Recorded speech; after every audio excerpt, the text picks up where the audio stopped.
Hey guys, I am early today. Figured I'd hop on and get to say hi to all y'all before we start. It's going to be well, obviously, you see the title. We're reading the transcripts of Darlie today, so it's going to be interesting. I have no idea what happens, what we didn't read ahead.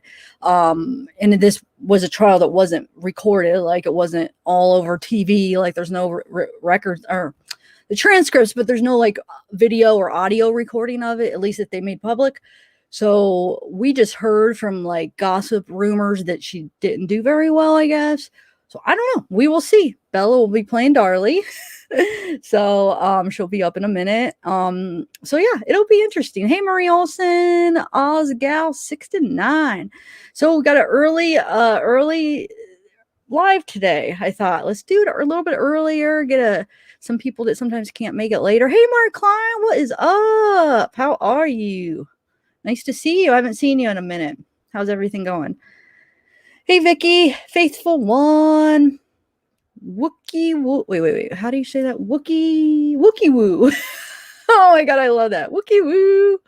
Wookie woo. Who else do we have? Hey Kubi. Karen, what is up? Donna D, Queen Swags, Casey, how you doing? Patience is a virtue. Yes, it is. I wish I had a little bit more patience. I used to be the most patient person. Like, you would ask my sister back in the day, like, what do you admire most about your sister? She used to always say, my patience. That's what she admired most about me. I lost it somewhere, and I feel like, I don't know, I lost it. I mean, maybe I'm more, I don't know. I feel like I'm just not as patient as I was back in the day. But I try. Hey, Brianna CC. I know, I'm excited for this one too. This is the one I've been looking forward to the most. That and Darren. But Darlie, obviously, that's the most interesting one. It's the girl. Which I mean, after hearing that she did bad, like I guess it was probably they were thinking maybe they shouldn't have put her on the stand. I don't know. We'll see, guys. Because like I said, we don't read through them ahead of time, so we don't even know, and it's still glitching. I don't know what this issue is. I still think it's StreamYard. Because they did like updates. So I still think that maybe until the next update, I hope, I don't know. Maybe I will. Well, I already contacted StreamYard. They couldn't help me with anything. So I'm not sure. I'm wondering, it can't be my camera. I mean, it has to be. Maybe next time I'll actually go live from my laptop and see. Because if it does the same thing, then it's probably StreamYard's. But if it doesn't, then maybe it is my computer. I don't know. My computer's newer than my laptop, though.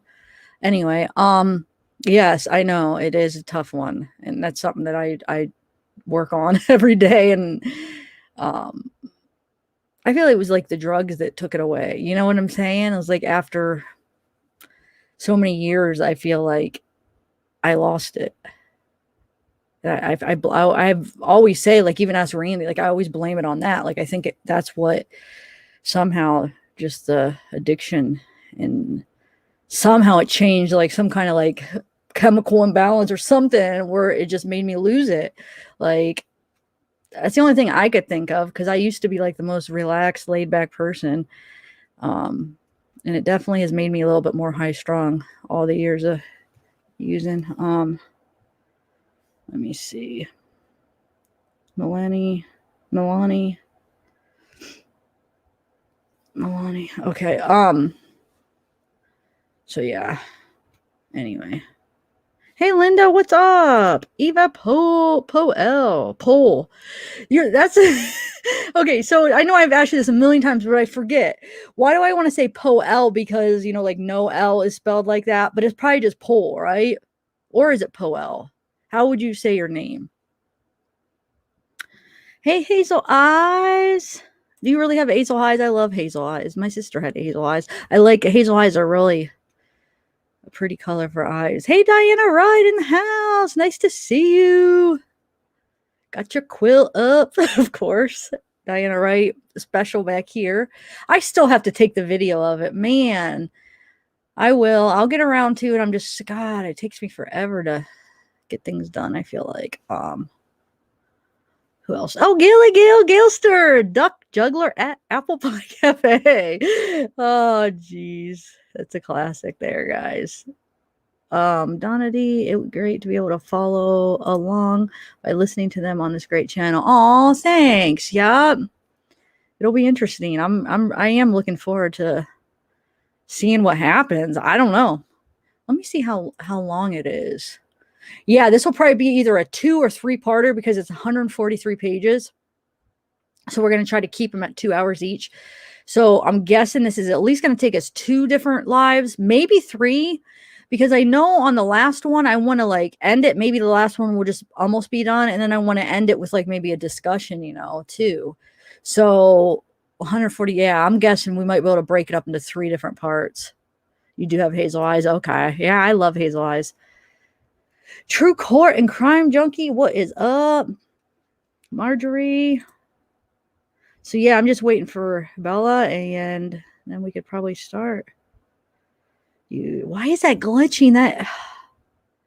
But you know what I noticed? I don't think it glitches on like when I share the screen, whatever I'm sharing, that doesn't look like it glitches, but just me. So maybe it is my camera. Try to pay attention, you guys. If anybody mods, any mods here, I don't even see any mods here yet. Any mods, if you're listening, maybe message me when I put up the screen, like with the transcripts, the words. Let me know if that glitches. I should be able to tell because I'll be reading it. I'll be looking at it. I should be able to tell if it's doing that. Because if it isn't, then it probably maybe is something to do with my camera. Which is fairly new, gosh darn it. I don't know what it would be though. So I don't know, guys. Oh wait, let me see. Ava, if you answered me about how to pronounce it, let me see. Did you? It was okay. So, oh yeah, that's a good question because the 96 was when the murders, but I think I remember the trial they had so quick, and that was one of the criticisms of it because it was a death penalty trial, and yet they didn't give the defense that much time. I mean, it was, or unless I don't know who decided to do it that quick, but it was like very short. So I'm guessing either it was 96 or 97 because I remember it was like within months. It wasn't even a whole year that they had the trial after the murders, which it was like, what the heck? That's a death trial. I mean, death penalty. They should freaking like give you like a couple years to freaking prepare. So whether it was the defense had an option, like they should have said, no, we want more time to prepare. Like she was not very well defended, in my opinion. The defense. So one of the criticisms of the defense, first of all, Mad Dog Mulder, his name was Doug Mulder. They called him Mad Dog Mulder. He was her main lawyer. She had like 3 or 4 of them, but he was the one that represented Darren. And so Darren hired him for $200,000, which back then in 96, that's a lot of money. It's still a lot of money now, but I mean, now he probably cost like $1 million, I would guess, or at least $500,000. But he didn't have it all to pay him. So basically they weren't able to pay him the full 200,000, but basically if he made any money on like movies or anything else off of the case, he had to give him the money until it was paid back. Well, Mulder didn't want to hire any not hire, but like pay for any like testing or any good defense, like money you'd have to put forth to give a good defense. He didn't want to pay because they already owed him money. So the defense sucked. He didn't pay for any extra testing, anything extra to add to help defend her on a death penalty trial. Didn't even probably ask for more time because there's no way if he would ask for more time, you would get longer than a couple months. There's no way a judge would be like, nope, you can't have more time. I mean, some trials, take like a couple years. So I don't buy that they didn't have a choice. I think he just went along with, yeah, let's just do it. And so, yeah, she just got screwed in the defense. She got screwed in the biasness of the prosecution, the state, the investigators. I'm not saying I don't know if she's guilty or innocent, but I do think she deserves a new trial because it wasn't fair for many reasons. Not just her defense sucked, but also just the way they did the investigation. Like after what they say, 20 minutes to a half hour, they already had their mind made up. It was Darlie.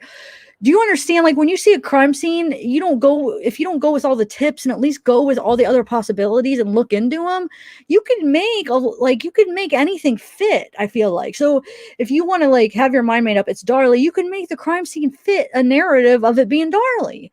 If they wanted to go with the intruder way, they could have made it fit. It was an intruder, but they made it fit that it was Darlie. And I'm not saying I know for sure it wasn't Darlie, but they didn't really go investigate any of the other possibilities. That's what makes me mad. Like, no, they should have kept open at least for a few days. At least look into other things. Don't just say half hour, yep, it's Darlie, and then everything fit. And some of it's like interesting. I wish Bella was here right now because I want to ask her about who was it. It was just recently. Was that the Darren where they're talking about? I think it was Darren about the vacuum cleaner because that was like a big evidence, like her handprints. She rolled it like that. She staged the crime scene because she rolled it over in the blood afterwards, and it was like staged. It wouldn't have happened before. As she's chasing or the intruder didn't do it, or she's chasing him or whatever, that it would have been done after and her handprint on it. But if you listened, I think it was Darren, right? If you listen to his testimony, where it was the investigators that laid it down, it was standing up, and Darlie was holding on to it at one point when she was bleeding, talking on the phone, like she was holding on to it. So that would make sense with her handprint holding on to it, dripping. You know what I'm saying? It would make sense. And it wasn't like a staged thing. Like they said, oh, she staged it, she rolled it and dumped. No, it was, they dumped it over after. From what I believe from hearing what we've heard so far is I don't think it was tipped over. I think the investigators or cops or one of them tipped it over for some reason, not to stage it to make it look like that, but it happened in the commotion of everything. I believe it happened in the commotion of everything. And then some people didn't know, like, oh, some people probably believed that maybe it was like that. I'm sure the person that did it realized it wasn't. And I don't think it was done purposely is what I'm saying, that okay, let's do it and make it staged. I think it was probably done in the commotion. They probably were looking for evidence or whatever. And I think they're the ones that put it down because there's many reasons, not only, I think it was Darren's testimony, but also some of the, paramedics and the law enforcement that said about like there was no blocked pathway, which if that vacuum was dumped over when they got there, it would have been blocking the pathway. Just different reasons. So yeah, I just feel like she needs a new trial. Anyway, hey Linda. After years of taking medication. Oh wow. Well, what stuff were you on for anxiety? Like benzo? Because yeah, that's not supposed to be long-term. That's supposed to be like short-term anxiety. But I mean, it happens all the time. They prescribe it long-term to people all the time, but it's supposed to be for like a short-term treatment. Or possibility like not an everyday use. Like, if you have just like panic attacks, it could be for something like that, where they'll give you like a few a month for when you have your panic attacks. But it's not technically supposed to be for like everyday uses for like general anxiety that you have to take for long term. They're not supposed to, because it's highly addictive. Their tolerance builds up. It's dangerous to come off of it. I mean, it's just not supposed to, if that's what, yeah, but it happens all the time. It sucks. I don't seem to, like, there was no intruder. They all got tunnel vision. Yep, exactly, Marjorie. Yep, Donna. So I'm saying I don't know. I don't know if she's guilty or not, but I do know it wasn't fair, and I would like to see a new trial and then decide, but I don't know. I have enough doubt that I think that I don't believe their narrative, and I don't believe what they did. Like, it was contaminated, it was biased, so it's making me doubt it. And that's a death penalty. I mean, could be put to death soon. Like, she's out of her appeals. I know the Innocence Project is, clozapam. That's a benzo. Yeah, that shouldn't be taken for long-term every day. Is that what you're saying, Linda? Yeah, don't just come off of that either. You need to wean yourself off of that. So they prescribed me that for like panic attacks before. I don't anymore because my history, but like I've had that for like panic attacks where they'll give you like a few a month for when you have them, because you're not gonna have a panic attack every day, so, and it's perfect for that. Benzos are perfect for panic attacks because they're so quick acting. I mean, they hit you Xanax is the quickest acting one, but even all of them hit you pretty quick, you know. And yeah, they come in, I mean, within like 10-15 minutes, I mean, you're already feeling it. So for a panic attack, it's like perfect. It treats you so quick, and it's really intense. Where it basically, for a panic attack, it works perfect. It's so perfect. I used to get real panic going to the doctors. Like, there was one point, just tell you a quick story. And I'm in the doctor. I was at my hematologist. I was with my mom. This was a few years ago. So I'm in the doctor's lobby with such a bad panic attack, because I'm waiting to get results, because all she says online over the phone is like there's some kind of abnormal results that she wants to talk to me about. So I'm like freaking out. Like, I get anxiety, panic attacks when it comes to that. So we're in the lobby waiting to be called back, and I'm having a freaking panic attack in the lobby, where it was so bad that my mom's like, do I have to call you an ambulance? Like, we were contemplating whether she would have to call me an ambulance inside the freaking doctor's like lobby, because it was like I couldn't breathe. I was like panicking. It was this close to where she was going to call so I could get like an ambulance and get to the hospital, because I don't know, I couldn't do it, but I was able to somehow breathe through it and, and get through it. But I know they're horrible. We got Bella here. What's up, Bella? Hi. Hi. Are we live? Yeah, we're live. I can't see the screen. Oh, okay. Yeah, we're live. I went a little early to. Oh, is Delana in the house? I'm Pittsburgh. I'm using your mug. You got me. What is that? Milk? No, it's my coffee. It's the frost creamer. Oh, it sits on top because it's froth. Yeah, so good. I'm like, you want a little bit of coffee with that creamer? But it's not as much because it sits on top. It's not like if I stirred it, it would still be. But if I stirred it, it would be black. It would be brown. It wouldn't be white. I don't like it like that sweet, but it just sits on top because it's froth. But by the time I get to like halfway through, I'll have the top already off, and then it'll be brown. But no, I see like the hole now. I want some froth. Hi, everybody in chat. You guys order ready? One. It's worth it. Order one. Adelina, what's up? I was just looking through some of my old stuff. Adeline, did you used to be called Problem Child, right? Your screen name? When did you switch from Problem Child to Adelina? Or am I wrong? Am I remembering wrong? Something I was looking at the other day, I was like, I saw the Problem Child. I'm like, I think that was Adelina's name. Let me... Hazel Eyes, Bus Pure. Oh, Buspirone, that stuff sucks. I hated that stuff. That's what they try to give you for anxiety all the time. It sucks. Well, it sucks if you want. Okay, I used to hate it because I would want something like that I felt.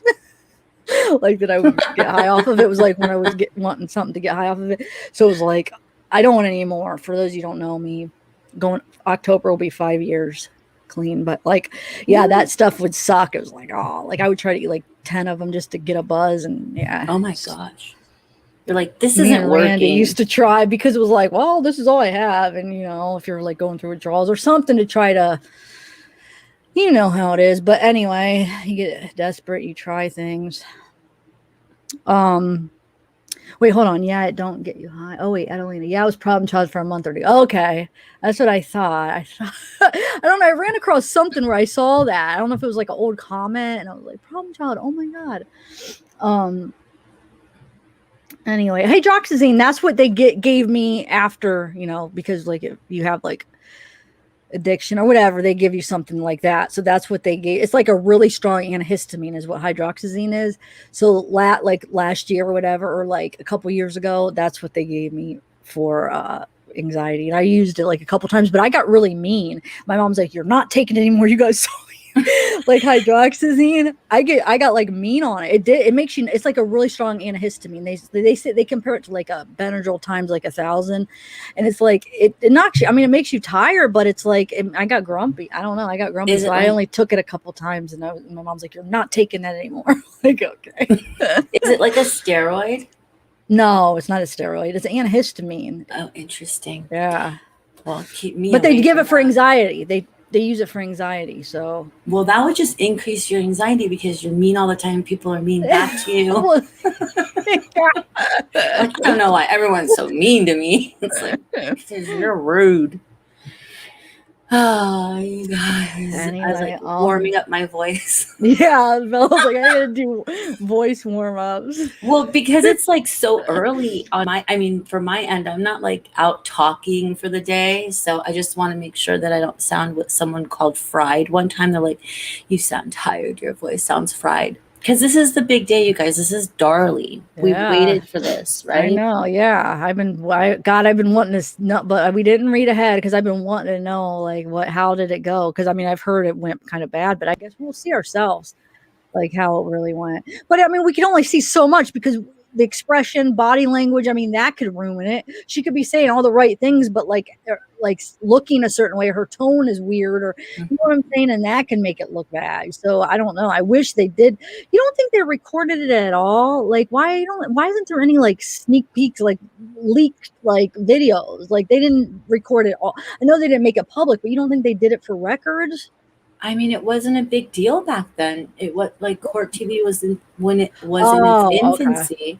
Wait, I have a question. What does it say? What year? Because remember, they said within months. They didn't have that much time. Do you remember what somebody asked? What date? Let's see. I bet we can look it up real quick. I think it went from the end of 96 to 97, but I think so and it happened June 96. So that shows you not even a year, less than a half a year after they're already at trial for a death penalty case. When some trials take like sometimes it's 3 years later before a trial happens. It was 6 months. So it started the trial transcripts. It starts January 6th, 1997. Was the reading of the indictment, swearing in of the jury and the witnesses was the beginning of January. So the beginning of the year. It says the dates right here. If I would have just looked, I had the transcripts up. I didn't realize it had the dates all right. You're right. Yeah. Okay. So Darlie, the first time she's on is January 29th. But what's the first one? Hold on a second. January 29th, 1997.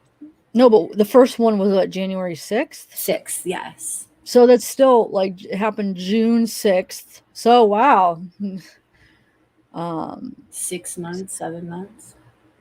Yeah, 7 months. But still, I mean, that's too quick for something like that. So like the defense would have had an option, right? They just didn't take to like file any motion to like extend the time, right? They could have done that, right? Yeah. I mean, they just didn't do it. I mean, I'm sure they could have. Why? Because they sucked. Sorry, I just don't think she got represented very well. Anyway, Tara and Rich were saying when they were on, she would have been better going with the public defender's office because they would have done more, it seems. So yeah. I mean, and you guys can see that even if you're like, no, Darlie, like, anti-Darlie getting out. I don't even know the term for it.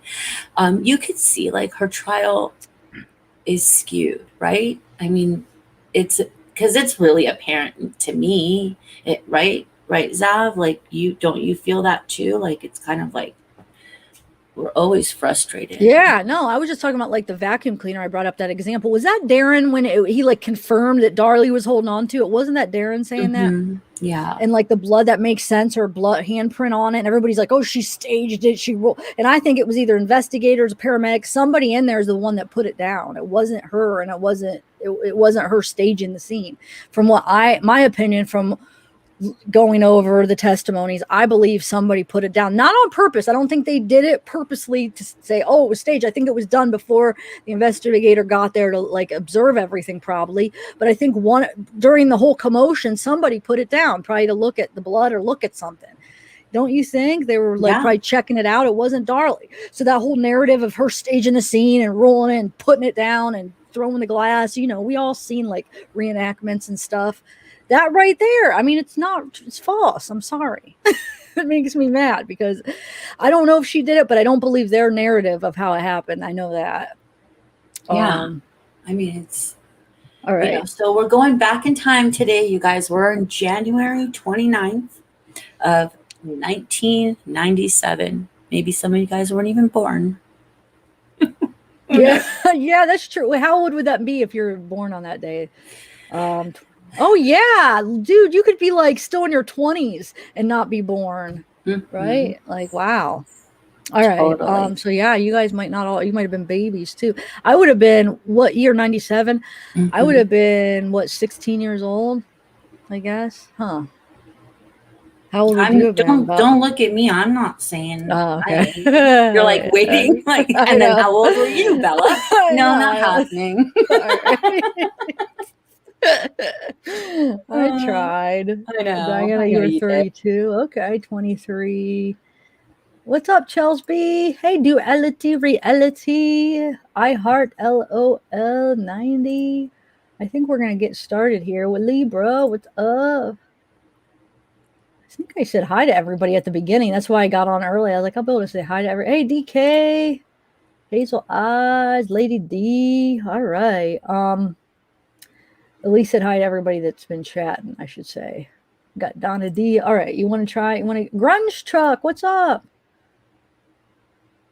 Yes, I know. Oh, do you know how many times I've been to the hospital a couple times thinking there was something wrong with my heart and it was a panic attack? And the one time, listen to this crap, I freaking had to freaking diagnose myself because the doctor doesn't pick up. It was like months after my ex died, and it was like, hello, my doctor knew, like, they asked questions, and I said, yeah, he died. I'm the one that found his body. I was actually laying with his body. I woke up and I had my arm around him and he wasn't breathing. I'm the one that called 911. So, I mean, like, of course, like, if you just put some thought into it, it was probably panic. But, like, me being the patient, I'm thinking, oh my God, something's wrong with my heart. You just see somebody die, you think. So I go in, and instead of like saying it could be anxiety, it could be panic attack, they have me take all these heart tests, like the tilt test. That's when I had the tilt test, you guys. I would never recommend it. They inject your heart with speed, put you tilted on an angle, strapped to a bed, and they tell you, this is what they tell you. Okay, you're going to pass out. Everybody passes out. So we inject this until you pass out, basically. I didn't pass out. And I didn't pass out. I'm like, you got to stop. It was too much. My heart's pounding. They inject you to speed, and not the good feel-good speed, just that makes your heart speed up. Right. And they're trying to get you to pass out and see, like, your level when you pass out. And so because they have you tilted, like, at an angle, it's like, I think it's like this, and because they have you strapped, and I'm like, so it's like tilted up. I'm like, you got to stop. I'm like, I can't, stop giving it to me, because they got an IV. Like, I can't take it anymore. And so they stop. They're like, well, you're not passing out. Like, most people pass out, but you would have passed out by now, so you're good. Oh, so my gosh. They stopped it. And then they gave me like ultrasound in my heart. I went through all these heart specialists and everything, and they're like, well, we can't find anything. We don't know. Finally, after going through all that, I'm thinking that was a panic attack. Like, I came to that conclusion, and it was. I know it was. It was a panic. I was having panic attacks, thinking I was, it was my heart. Why didn't they realize that when I just went through like a trauma like that? I don't know, but they didn't. Instead, they got me all like, go to this heart doctor, go take this, go to strap somebody in. It's called the tilt test or something. They test to see if, like, basically your blood pressure makes you get dizzy or something with your blood pressure, like when you stand up or something when you're at an angle, or I don't know, something about your blood pressure makes you get dizzy. Because, like, I was like, I'm getting dizzy, I'm getting like hot flashes, I'm getting like where I can't breathe. You're describing panic attacks. Like, now that I know. They're like, let's shoot you up with speed and then strap you down so you can't run it off, and then tell you you're gonna pass out. Like, that's like the best cure. I know. Can you imagine like the thought of just telling you you're going to pass out, knowing that you're going to pass out, like, and then they're shooting. I mean, that was like panic in itself. I'm like, you got to be kidding me.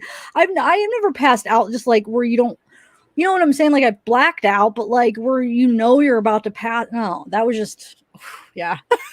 I know, like, if you're in the middle of having a panic attack and then someone shoots you up with speed, like, thinking about doing speed makes me want to have a panic attack. No, patience, is not the cardiac where I think where you're on like the treadmill or something. This is where it's called the tilt, where they actually strap you in. It wasn't called a stress test, actually, but I know they do give it to you. They give you like adrenaline or something for your stress test. No, this wasn't a stress. This was called a tilt test, and it wasn't it wasn't that. Patience. In that one, at least you could run off the speed. This one, they like strap you in. Like, yeah, you're not walking, you're strapped into a bed and they tilt you. And they're telling you, hey, you're going to pass out. Sorry, you're having a panic attack. Like the point of having it is to make you pass out and then to see where your blood pressure goes when you pass out or whatever. So it's the point is they said everybody passes out. That's what they told me. You're going to pass out.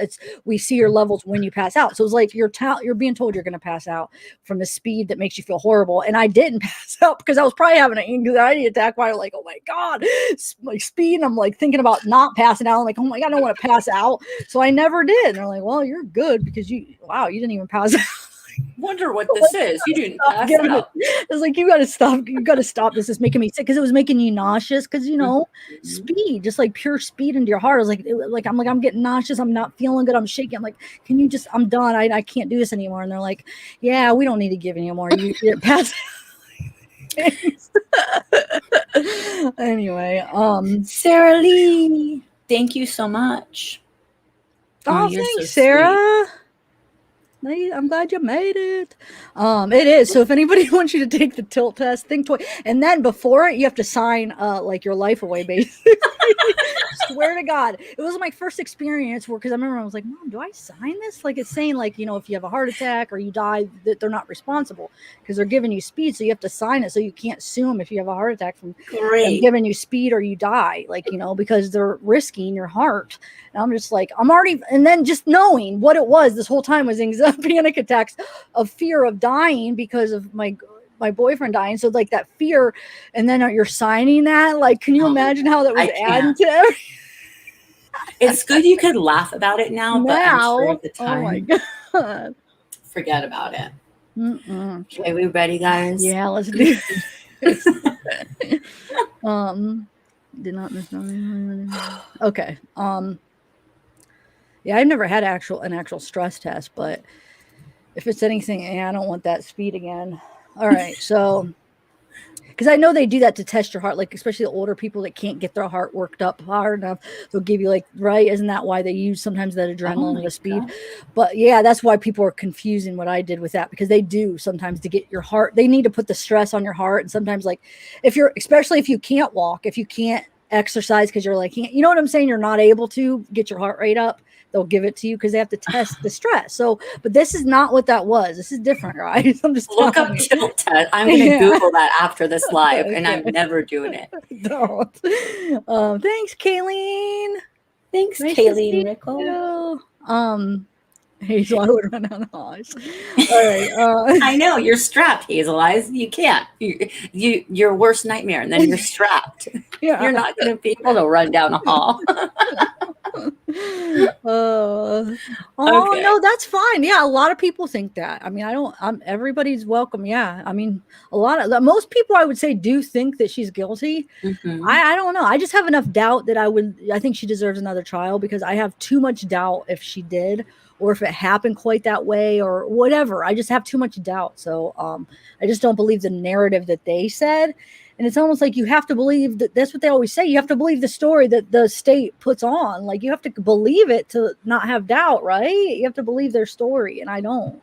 Yeah, that's how I feel about it too. There's reasonable doubt. And we're reading the transcripts. That's just, what we get out of it. But yeah, everyone's entitled to what they think.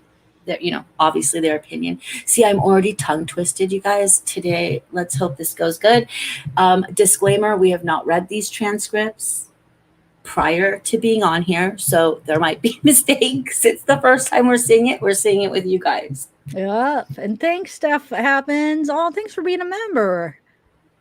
And yes, that's what they're measuring something, because that part was because when one of my symptoms was getting dizzy and getting lightheaded, and that was why they gave it that, because that symptom. And so they were testing, you're right, they were testing something with the blood pressure, and to see if changing in angle, changing, for instance, if I stand up, or changing in positions, if that's causing it, something to do with your blood pressure is not able to regulate. So that's what they were testing, if it was that situation where it's I wasn't regulating my blood pressure as I was changing angles, standing up, laying down, and if that was making me dizzy. So that's why they put you on that angle, I guess. But anyway, all right, so let's start. Let's do this. Hey, Mr. Maverick. Okay, so let's do this. Hi, Tara. Oh, I keep forgetting Mr. Maverick is Tara. Yeah. Wow. Thanks for reminding me, Bella. I always forget that. And I see you all the time in lives, and I'm not making that connection. What's up, Tara? We missed you the other day with Rich. Yeah, we did. I think it was her connection. Like right, Tara? Like it was something with your connection. You couldn't come on. Yeah, I think we all thought you were coming on and looking forward to hearing you and your accent. Mm-hmm. Oh, Charles, well, hopefully come back and watch it because I think it'll be interesting. All right, let's do this. Okay. At least I hope it. I don't know. I don't even know what to expect with this. Do you? I have no idea. We will all be surprised unless you guys have already read the transcripts. All right, so we could skip the. Oh no, here we go. Should I go first? Yeah, because you're the defendant. Okay, Miss Routier, would you mind raising your right hand, please? Do you solemnly swear or affirm that the testimony you're about to give will be the truth, the whole truth, and nothing but the truth? So help you God. I do. All right, thank you, ma'am. You have a right under the Fifth Amendment of the Constitution of the United States not to testify in this case if you so desire. If you want to testify, no one can stop you. If you don't want to testify, no one can make you. Do you understand that? Yes, sir. Hold on 1 second, Bella. I just got to check something. I'm sorry. Hold on. Don't be mad. I'm not mad. I know, but I'm interrupted. But I just want to make sure that I have the right audio on because sometimes it goes to the default. Okay, yeah. Okay. If you testify, you're going to be considered like any other witness, and anything you say can and will be used against you. Plus, the state's attorneys will have the right to cross-examine you and ask you questions. Do you understand that? Yes, sir. If you elect not to testify, and I will instruct the jury that they cannot hold that against you for any reason whatsoever. Do you understand that? Yes, sir. And I know you have discussed this with Mr. Mulder and Mr. Mosty and Mr. Glover and Mr. Douglas and Mr. Hagler, all of your attorneys. Yes, sir. In understanding all of your rights, do you wish to testify or not? Yes, sir. All right, fine. And I believe you would like to be excused now for a minute, which is fine. Miss Beggarstaff, if you will please remove any restraints that may be on the defendant now. And I take it that Mrs. Routier will be going to the ladies' room in a minute, and then we will get on with her testimony. And Mr. Mulder and Mr. Mosty and all of the attorneys, for the record, you are satisfied that your client understands her rights? Yes, sir. Okay, fine. Thank you. All right, bring the audience back in, please. Is everybody ready to bring the jury back in? Yes, Your Honor, we are. Yes, Your Honor, we are. I gotta get some different accents. Yes, Your Honor. Oh, shoot. Anyway, all right, let the record reflect that all parties in the trial are present and the jury is seated. Ladies and gentlemen of the jury, this witness has already been sworn outside of your presence. Mr. Mulder? Yes, sir. You may proceed now. So remember, Mr. Mulder is the defense, so in case if you guys are new here. Okay. Yes, sir. Thank you. Wait, where? Oh, yeah. Thank you. Where is this? And then it's just explaining like what's happening. Oh, so I don't need to read that because that's who's saying that.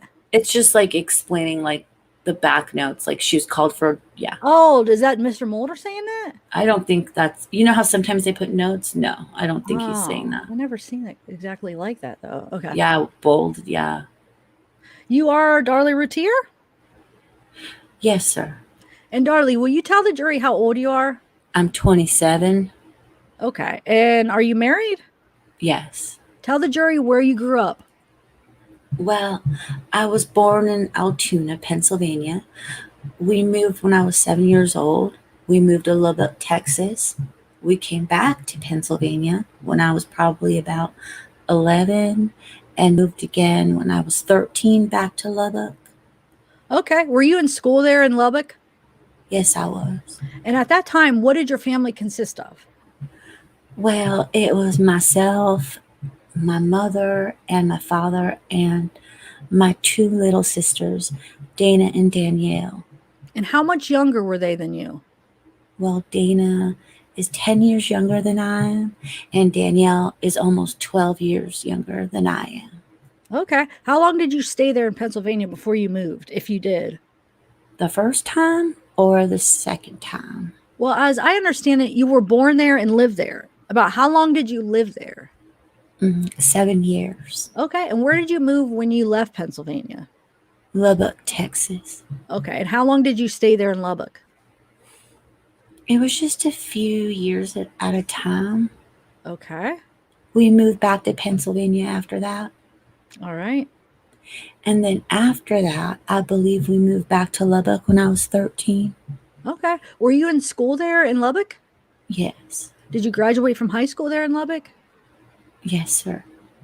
All right. Did you have any further or higher education other than high school? No, sir. All right. Now, while you were there in high school in Lubbock, did you have occasion to meet Darren Routier? Yes, I did. And how old were you when you met Darren? I was 15 when I met Darren. All right. And what was he doing at that time? At that time, Darren was running or helping it as assistant manager of a place called Western Sizzler. It's a steak place in Lubbock. Okay. And how did you happen to meet him? Well, it was Mother's Day, and my mother had been telling me about this great guy that worked at Western Sizzler with her, and she brought me in and introduced me to him. And Darren and I hit it off just right away. It was automatic. All right. Did you begin dating? Yes. Was he older? Yes. How much older was he? 2 years. Okay. He graduated from high school, did he? Yes, he did. Okay. And he moved to Dallas. Yes, sir. Okay. I'll ask you if you then got engaged at some point. Yes, we did. And do you remember where you were when you got engaged? Yes, we were in Purgatory, Colorado.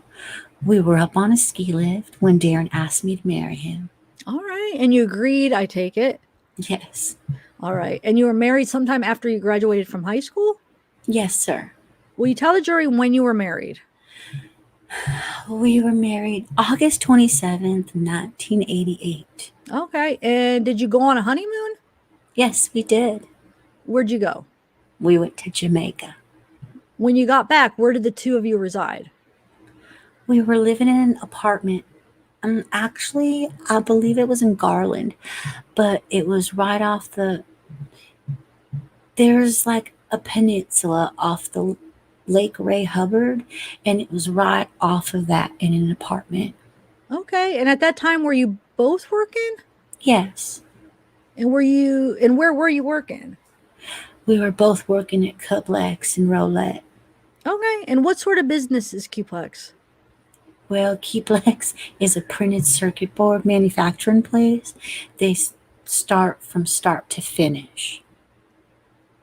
I don't know. Is that Qplex or Qplex? I always want to say Qplex when it's situated like that, but you could say however you want. I don't know. 'Cause I don't want you to feel like you have to say it the way It's I do. okay.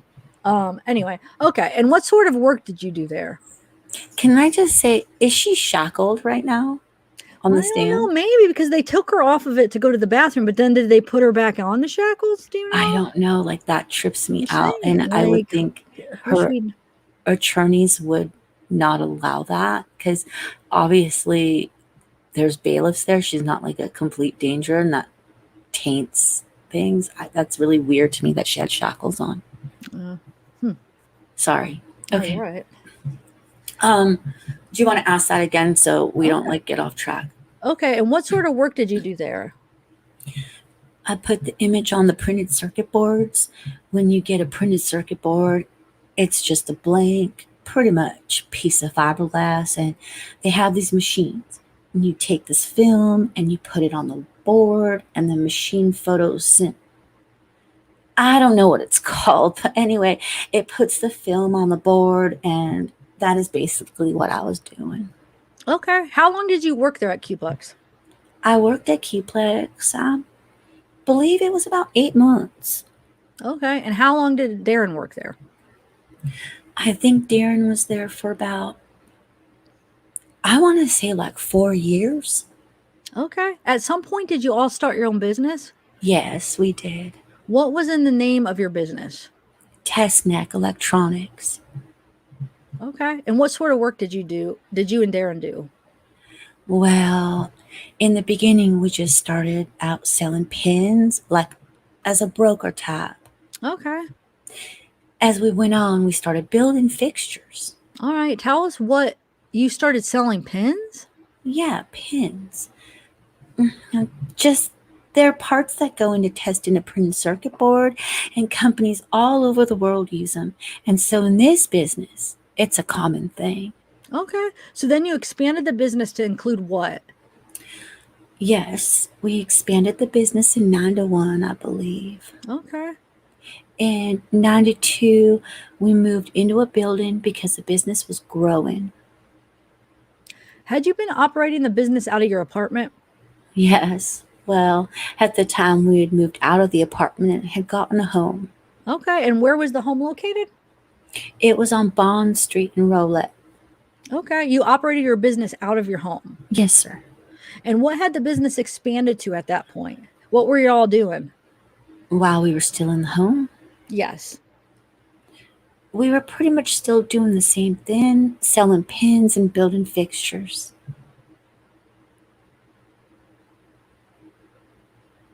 Oh, sorry. I was just reading a message. Okay. And what is a fixture? A fixture is basically it's made out of polycarbonate, which is like a plastic material, and Darren drills the image of the board into the polycarbonate. At that point, you put the polycarbonate together, and then you put these pins down into the polycarbonate, and that fixture is placed onto a tester. And a tester then is able to test the continuity, the continuity of the board to make.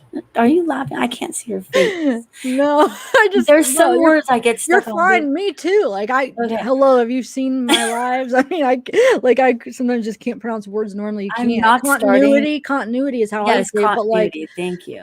if I was probably reading it the first time, I probably wouldn't be able to say it. So go ahead. And I can't see your face, so like I just hear some chuckling happening. I'm Oh, looking okay. Sorry. I'm just no. Okay, sorry everybody. Now I can't say it. Still, It's even okay. after. We know Okay. what it is. Thank you. Of the board, make sure there's a good board, or if it's a bad board. Okay. You did this for a number of different companies? Yes, sir. Okay. By the time you moved to the residence on Bond Street, had your first son been born? No, I was pregnant at the time, and I had him 2 days after we moved into the home. Okay. It was kind of a funny moment because I was at the door when my water broke, and the pizza man and the real estate agent were both standing at the door with me at the time. So it was kind of. Okay. And your first son was Devin? Yes. And when was he born? Devin was born June the 14th, 1998. 89. Sorry, 1989. Thank you. Okay. And you all continued to live at the house on Bond Street? Yes, we did. And did your business expand to the point where Darren was able to quit his job at Qbox Yes. and work full-time on your own business? Yes, sir. And were you helping him at that time too? Yes, sir. You all were doing the business together? Yes. Did the business continue to grow? Yes, it did. All right. And did y'all have a second child? Yes, sir, we did. And that would be Damon. That would be Damon. And when was he born? He was born February 19th of 1991. Okay. And y'all were still living on Bond Street at that time? Yes, we were. Okay. How long was it before y'all moved over on Eagle Drive? We moved to our new home on Eagle Drive in 1993. Okay. And by that time, were you still operating your business out of your home? No, sir. All right. You had moved the business to a commercial building? Yes, we moved to. It's like a warehouse building off of Main Street. Okay. And the business continued to prosper, did it? Yes. And the boys continued to grow? Yes. What sort of things did you and your husband and the boys enjoy? What did you folks enjoy doing? A lot of things. Darren and I spent all of our extra time that we had with Devin and Damon. Devin and Damon were very much a big part of our lives. I don't remember doing too many things without Devin and Damon. They loved to eat out. They loved different cultures. It was very important to me, as human beings, a lot of us are from different cultures. And it was very important to me that Devin and Damon understood people from different cultures And they like to eat, Chinese food, Vietnamese food, just all different kinds of things. Did you all take trips together? Oh, yeah. Were you close to your family? My family and Darren's. Would you travel to Lubbock, I suspect? Oh, yeah, many times. You have relatives back in Pennsylvania? Yes, And would the boys go back to Pennsylvania with you? at least once a year, Okay. And how often would you go to Lubbock? several times a year. Okay. And how many brothers and sisters does Darren have?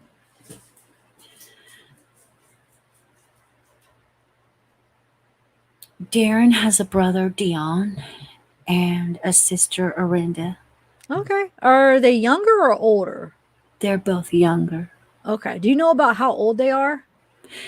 Dion is 27 and Arinda is 21, I believe. Okay. Did the business continue to prosper? Yeah, And as it did y'all travel more and do more things with the boys? I guess we did as the boys started to get older. We started to do more things with them. I don't know if it was a matter of so much the business prospering, but it was just the fact that the boys were getting older and we were able to do more things. Okay. Along in the early part of 1995, you became pregnant with a third child. Yes, I did. Okay. And your child, Drake, was subsequently born. I believe it was October the 18th Yes. of 1995. Yes, sir. Okay. That made 3 boys now. Yes, it did. Y'all were still living on Eagle Drive? Yes. Okay. And Drake came home from the hospital? Yes. How did Drake fit in with his older brothers? Devin and Damon were very proud of Drake. When I had Drake, Devin and Damon came up to the hospital. They couldn't wait to get up there to see him. And I have pictures of them holding Drake in their arms. And I have one picture where Devin and Damon like to, they're little boys. And they found one of those rubber gloves from the room, and they were putting the rubber gloves on their head and acting silly and making faces and stuff, trying to, I guess it was in a child's way, in their way of trying to. They don't know that a baby doesn't understand. They're being brothers to him. I mean, he fit into the family wonderfully. Okay. They loved him. Oh, they loved him very much. They like to take care of him? Very much. Okay. Now, as time went on and Drake came home and continued to grow, he was a good sized youngster, was he? Yes, he got pretty big. All right. And by April and May, he would have weighed approximately how much? 16, 17, 18 pounds? 18 pounds, I would say. That is a big boy for an 8-month-old, right? Child, right? Yeah, he was pretty big. He has big hands and big feet. Okay. At that point, I take it he wasn't walking, but was he able to pull himself up? Was he trying to walk or? Yeah, he was getting to the point where he was trying to really pull himself up. And, he was kind of wobbly and unbalanced. All right, Darlie, there has been some testimony about you having the blues or being moody or depressed. Tell the jury how you were feeling about this time. You're talking about the incident in May. No, I'm talking about in April and what led up to the incident in May. Well, actually, I had quit breastfeeding Drake in March and had tried taking some diet pills. Had you gained some weight? Yes, I had gained weight. I'm sorry. Yes, I had gained not a great deal of weight. I think I had maybe 12 or 15 pounds to lose after I had Drake. And you had lost part of it, had you? By May, I had lost almost all of it. Okay. You had started taking diet pills, is that right? Yes, they were prescribed by the doctor. They were Pondamin and Fastin. And the reason I got those particular pills was because I knew a lot of women that had been on those pills and they had very high success rate they didn't have a lot of side effects that I've been told that the older diet pills have. They didn't make me feel irritable or jumpy or The only thing I really felt from them was like a dryness in my mouth. So you tended to drink a lot more water. But that was about it. I mean, I still ate. Okay. Sometimes that's good when you're trying to lose weight to drink a lot of water. That is what I've been told. Okay. But at any rate, those pills didn't alter your life, did they? No, Your emotions or have any effect on you that you're aware of? no. That is why I took them, because they didn't have those side effects. Okay. In April and May, in the first part of May, were you feeling bluesy or were you feeling depressed or how were you feeling? I was feeling somewhat, I guess you could say, I would say moody. Okay. I want you to tell the jury as best you can how you felt and what led up to the phone call to Darren on May the 3rd of 1996. I had been having a few days that were really rough. I was crying a lot. Well, usually I'm not a big crier. Are you pretty upbeat as a rule? Yes. I'm the type of person that you can either look at at the glass half empty or half full. And I'm the type of person that looks at it as half full. And I didn't like feeling like that. It really bothered me. And I started to write a letter. And as I started to write the letter, I was reading it. And I realized that it was silly. I mean, I wasn't really serious or feeling that I really wanted to end my life. I mean, I'm very embarrassed. I'm very embarrassed that I have to get up here and tell you people about that part, but it is something. Well, you were writing into a journal that you didn't think anyone would ever read. It was private thoughts. Okay. I did not attempt to take my life. There's a difference. You called Darren. I called Darren at work. I told Darren that he needed to come home, that I was not feeling well, and that he needed to come home. Okay. Prior to that entry, and I'm looking at what has been marked for identification and record purposes and admitted into evidence as State's Exhibit number 90. Yes, sir. This is your journal. Yes, it is. And this was meant to be a private thing. Yes, sir. My husband didn't even read that. And I noticed that there is an entry September 7th of 1995, another one September the 15th of 1995, one October the 1st of 1995, and then April the 21st of 1996, and then April the 29th of 96. Yes, sir. And then you skipped a lot of pages in May 3rd of 1996. So there are approximately 5 or 6 entries. And can I tell you why I started to write a journal in the first place? You bet. About 2 years before I started writing this journal, my grandfather had passed away. And my grandfather and I were very close. And my grandmother was always talking about the things that they did together and all the times that they had together. And she said that she wished that she could have put all those times down on paper. I mean, she had the memories, but she wished that she could have had something to pass on later when she wasn't around. And I was talking to my grandmother, and she told me that she had started writing in a journal. And so I thought that that would be a good idea for me to start writing a journal. And it helps. It helps, I think, at times when you have a busy life to be able to stop and breathe for a moment and reflect on what is important in your life. Well, it's almost like talking to someone in a very, very private relationship. Yes. Okay. And this, of course, was not written for this jury or for anyone else, was it? No, sir. I'm very embarrassed about what. Would you read, Darlie, that first entry? September 7th, 1995. Yes.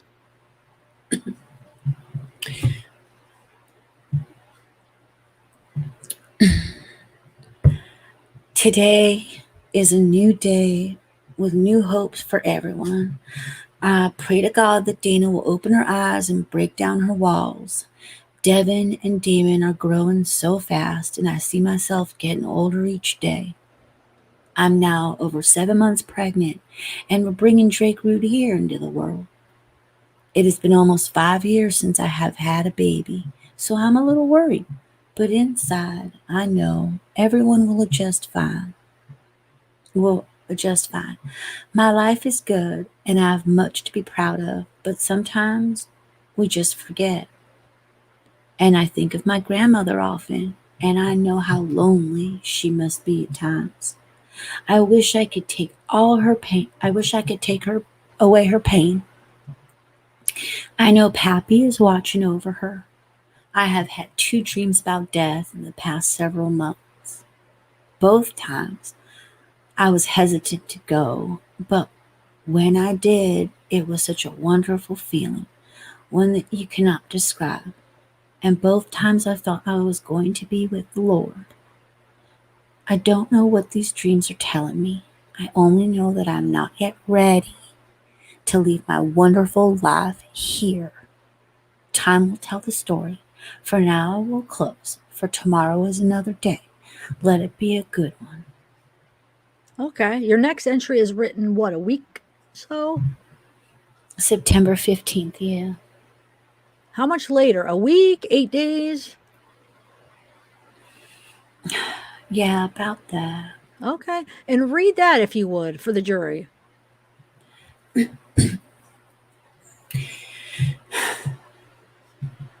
Time has passed so quickly since my last entrance in my journal. I've been very busy. Dana seems to be adjusting fine, as well as my mom. I know Mom is having a hard time reliving her most unwanted experiences through counseling. But I know in the end, maybe it will make her heart a little softer. I don't understand why Denny did to me what he did, so it is very hard to try to forgive him. I know he must have a dark secret that happened as a child, and I pray to the Lord that one day he will ask for true forgiveness for his own soul. Let me stop you right there. Who are you referring to as Denny? Denny is my stepfather, or was my stepfather. Okay. And he had not SM'd you when he had put his hands on you? He F tried to. And that is what you have reference there to. Yes. When you talk about Denny and how he must have a dark side to him Yes, sir. to have done this to a child, Yes, sir. and you resented it, Very much so. and you told your mother about it, Oh, yes. she felt guilty about having not. Yes, it was an open conversation in our family. So that is what you have reference to there. Yeah, yes. Okay. If you would just go back a couple sentences and read it where you pick up on Denny so that we will.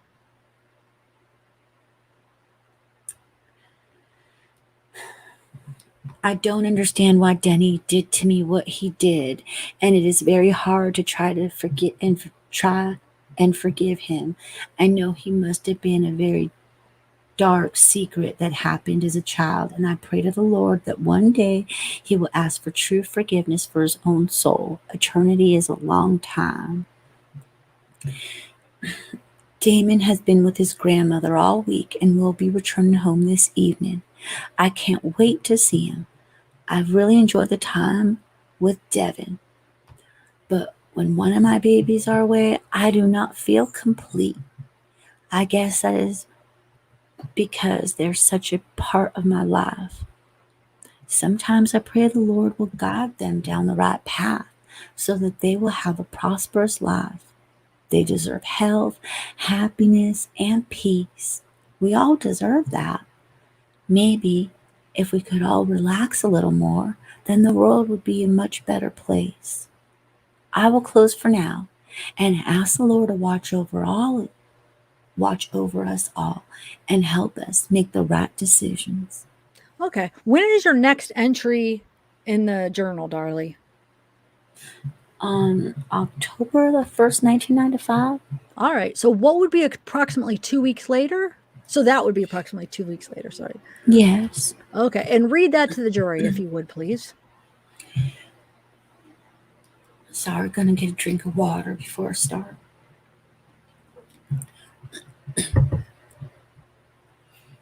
Time is getting near. Soon you will have another wonderful son. I feel him growing and he's getting so big. I have not been well for about a week now. Everything hurts and I can't seem to get over it. It's not fair to Darren or the boys, but nothing I do makes me feel any better. I really love Darren with all my heart, but sometimes I feel like I'm missing something. I don't know what it could be. I'm sure I have everything every woman could ever wish for. Maybe it's the excitement, things I used to do when I was younger, the thrill of not knowing, or just whatever came up. I know I have a lot of responsibilities, but a little craziness once in a while sure wouldn't hurt. I want to grow old with Darren, but I don't want to feel as though part of me has to die to do it. I am young and I want to feel it. Time goes too quickly not to enjoy each moment. Okay. What were you thinking about then? I think I was just kind of, Just reminiscing? well, yeah, big and pregnant. Okay. You were about 8.5 months pregnant at that time, weren't you? I think so, yeah. Okay. All right. And when was your next entry? April 21st. Okay. Of 96. Yes, of 96. All right. By this time, Drake is 6 months old. Yes, sir. Would you read that for the jury, please?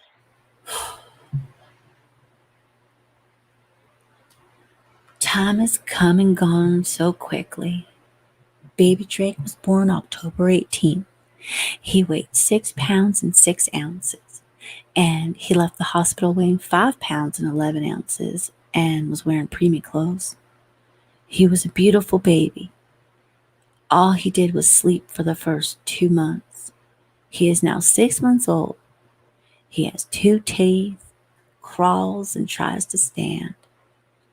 Drake weighs almost 16 pounds. He has brown, dark hair, and very blue eyes. He is so much fun and happy all the time. He smiles at everyone. I am a very proud mother of 3 wonderful, gorgeous, healthy boys. Dana has moved in with Kevin, and they are now engaged to be married. They seem to be having many troubles. I hope their love is strong and mature enough to make it through the trials of life. My thoughts are with Dana often. How young and so impatient in life. Danielle is growing into a beautiful young lady. It is hard to believe that she will be 14 in October. She is so full of life. Sometimes it really makes me see how quickly our lives pass by. I often wonder what God's purpose for me being here. I know my children, of course, but I really feel as though someday there is some meaningful importance that God expects us to figure out. What is it? I do not know. I do not yet know. I know sometimes God puts us through difficult trials in our life. And it is in these trials that has made me such a strong and independent person. I hope I can share my experiences with others, either to comfort them or to keep them from making some of my mistakes. When I am no longer here, I want people to be able to talk about the good I did while I was here. I know my life has been far from perfect, but I know my heart bleeds for everyone. I wish I could take away all of the world's troubles. I know this is not realistic, but a person has to have hope and compassion. I pray for God to put his hand down upon my marriage. We need to be strong and help guide each other back on the right path, back to the right path. Devin and Damon are growing too fast and become more aware of the world every day. And unfortunately, children tend to be persuaded toward the negative instead of being hopeful for the positive. We all have to show our children the difference between right and wrong choices and make them understand that there are reactions and consequences for every choice we make in life. Give them morals and values. I want my children to respect the people as well as the land around them. I want them to see. I want them to see past color, to see past rich or poor, and to realize that we all need each other to survive. Maybe someday this will happen and the world will come together. There is still a lot of good in the world. People just seem to dwell on the bad. Maybe God will help us all to be better than that. For now, all I can do is try to be a better person and try to teach people among me to have hope and not give up. Life is too short and unlived. We need to start making it more than that. For now, I will end my thoughts and I will pray that God will reach down and touch all of us so that we will see and understand whatever it is that we may doubt. Give us strength to be better people. Watch over and protect the children, for they're our future. Well, she's very inspirational and like good writer, huh? Like very Yeah. positive, man. And this is private, like things that she didn't think was going to get out. It's like private thoughts. Mm-hmm. She wasn't like She writing has a this very for, like good way of looking at everything, I feel like. But all right, Yeah. so and this was just a letter reflecting and wondering at your 26 years of age if you have some higher purpose or what, how you fit into the grand scheme of things. I think a lot of people wonder that. Well, I think everybody wonders how they fit in this grand scheme. Sure. At any rate, that was written in April. April 21st. Okay. And the next entry is the entry of. April 29th is the one right after that. All right. Read the one for us. That one for us, Darlie. Today has been a pretty good day. This weekend was a little crazy, but it was fun. We went to a wedding and it really made me realize how important marriage is. The commitment to one another. Darren and I have decided to renew our vows to one other for our 10th anniversary. So many things in our life have changed since we've made our first commitment. 3 children, 2 homes, and a business, and a lot of growing up. Okay. You had, as a result of that wedding that y'all attended, you had made some plans. Yes. And what were those plans? Well, a couple of years before this, Darren had asked me, you know, how you always sit around and talk and the conversation may come up, well, would you do the same thing that you did the first time round?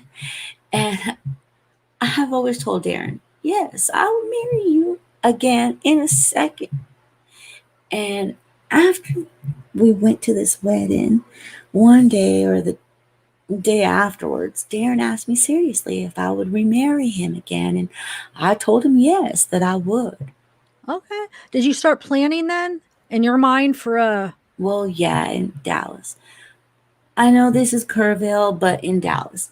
If you want to have a wedding, you have to book the place about a year or 2 years ahead of time. So, Okay. So you were planning it ahead of time. yes, sir.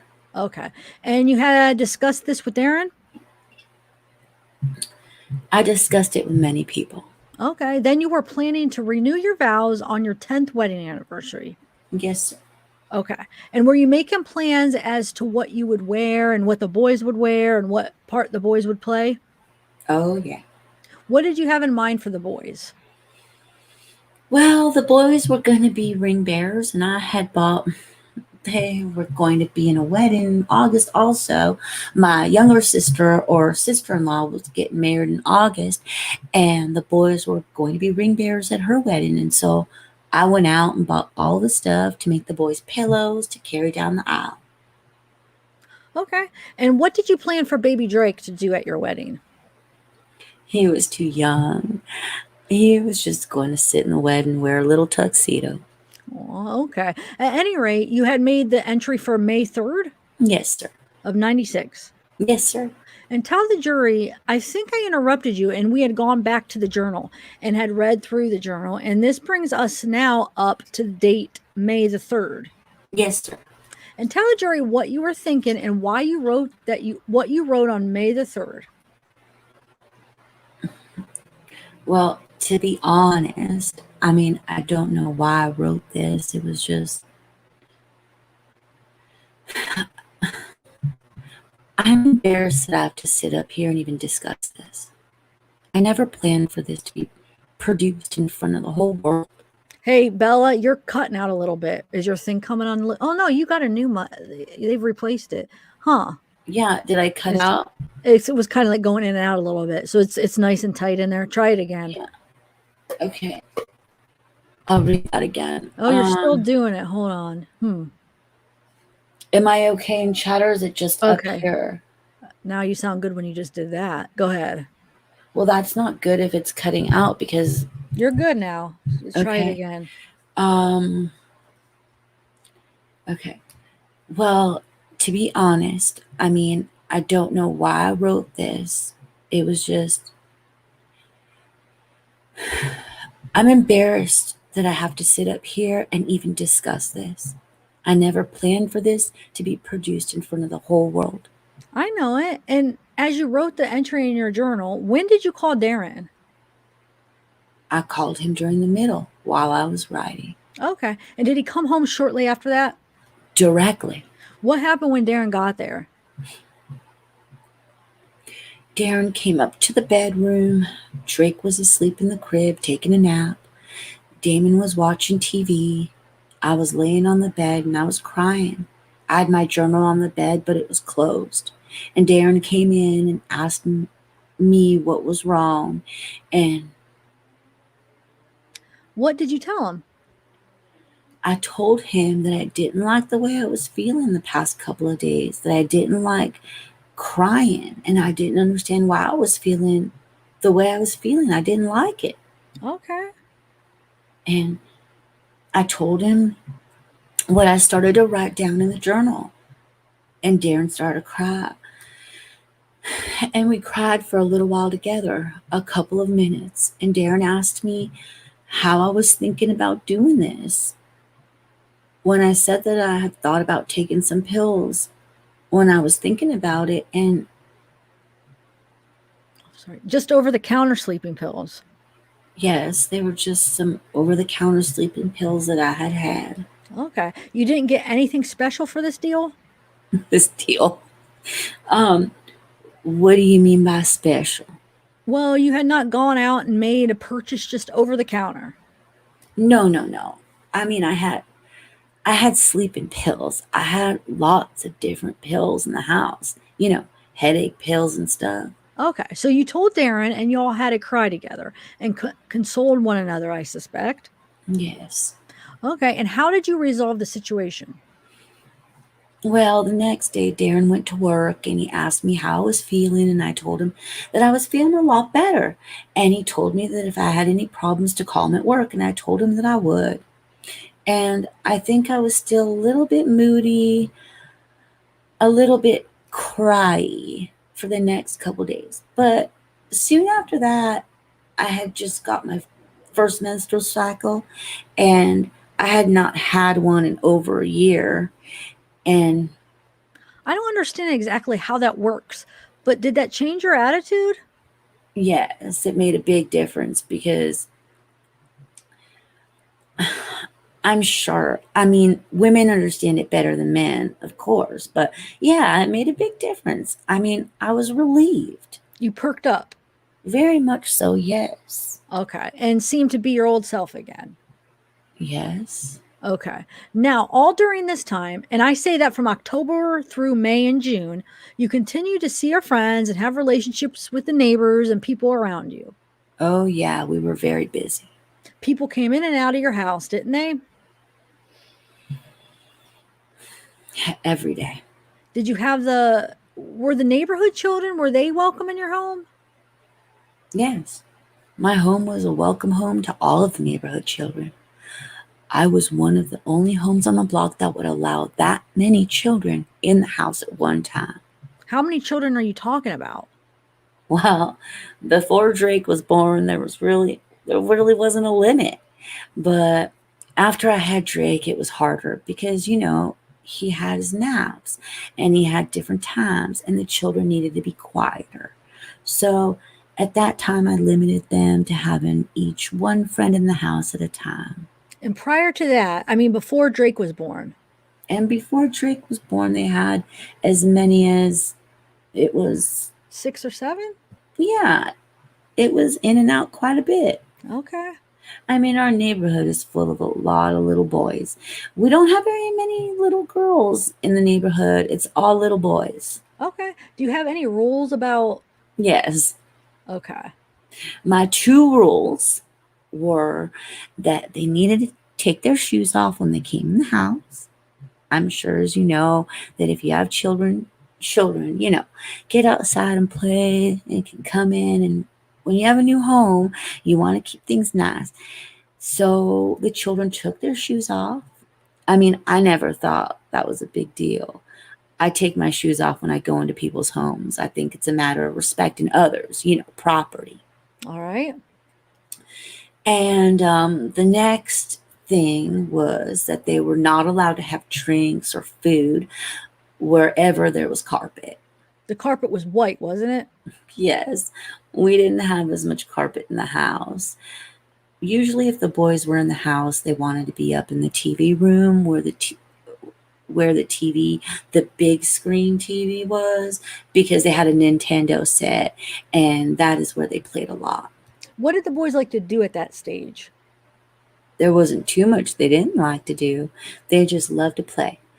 I mean, they was a lot of times that they would ask me if they could get the blankets out and make tents up. I don't know if any of you ever did that when you were little, but I used to when I was that little. And did you all go camping as a family? Yes, a lot. Like to do that? Yes. Like to be outside? Very much. Enjoyed the outdoors? Yes. Did the boys like that? Yes, very much. Boys like to ride in the car? Yeah, they were very good. Okay. I mean, long periods of time, you get 2 brothers cooped up together, they can get a... Oh, shoot, you cut out. Okay, say that. They could get a little over. They could get a little bit irritable, but for the most part, they were good. I guess living in Dallas, y'all would go to the Wet and Wild or... Oh, yeah.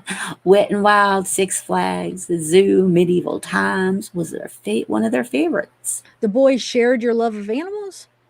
They liked to go to the zoo? Yes. Now, Darlie, moving on to June the 6th. Judge, you generally take a break about this time. I don't want to get into some that will require us to take a break. No problem. Just keep going. All right. The jurors are okay, aren't they? If you will give me a little notice before, I won't start anything. I certainly will. Do you need a break? I'm all right.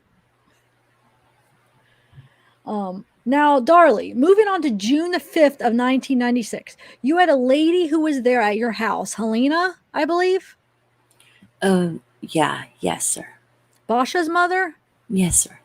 Okay. And how long had she worked with you there at the house? 2 days. Okay. And Basha, her daughter, had been a friend of yours over the years, had she not? Yeah. And at one time, y'all were quite close, weren't you? At one time. Okay. And as the years went by, did y'all drift apart? Yes. And why was that? Well... Judge, could we approach the bench for a moment before she answers that question? You may. All right, just keep going. Let me just direct your attention back to June the 5th, and I'll ask you if Helena was there that day, in that afternoon. Yes, she was. And do you recall about what time Basha picked her up? I want to say that it was approximately like 6 o'clock. Okay. Did you recall an incident where Helena is somewhat difficult to understand? Isn't she a little bit? She is a little bit difficult to understand if you don't know her. Okay, but at any rate, did you have occasion to have your attention directed to the alley behind your garage? Yes, sir, I did. And when you did you notice anything of an unusual nature? Was there anything that attracted your attention? Yes, sir. Would you tell the jury what that was?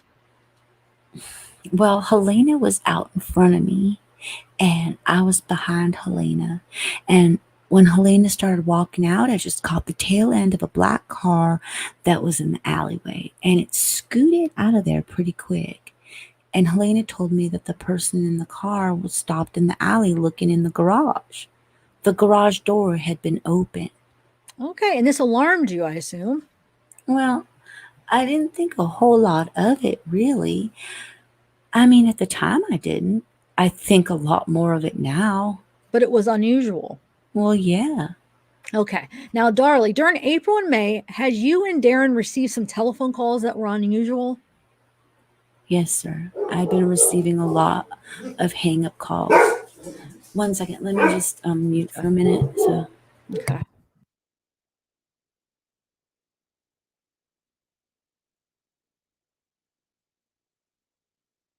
I think we're done. Okay.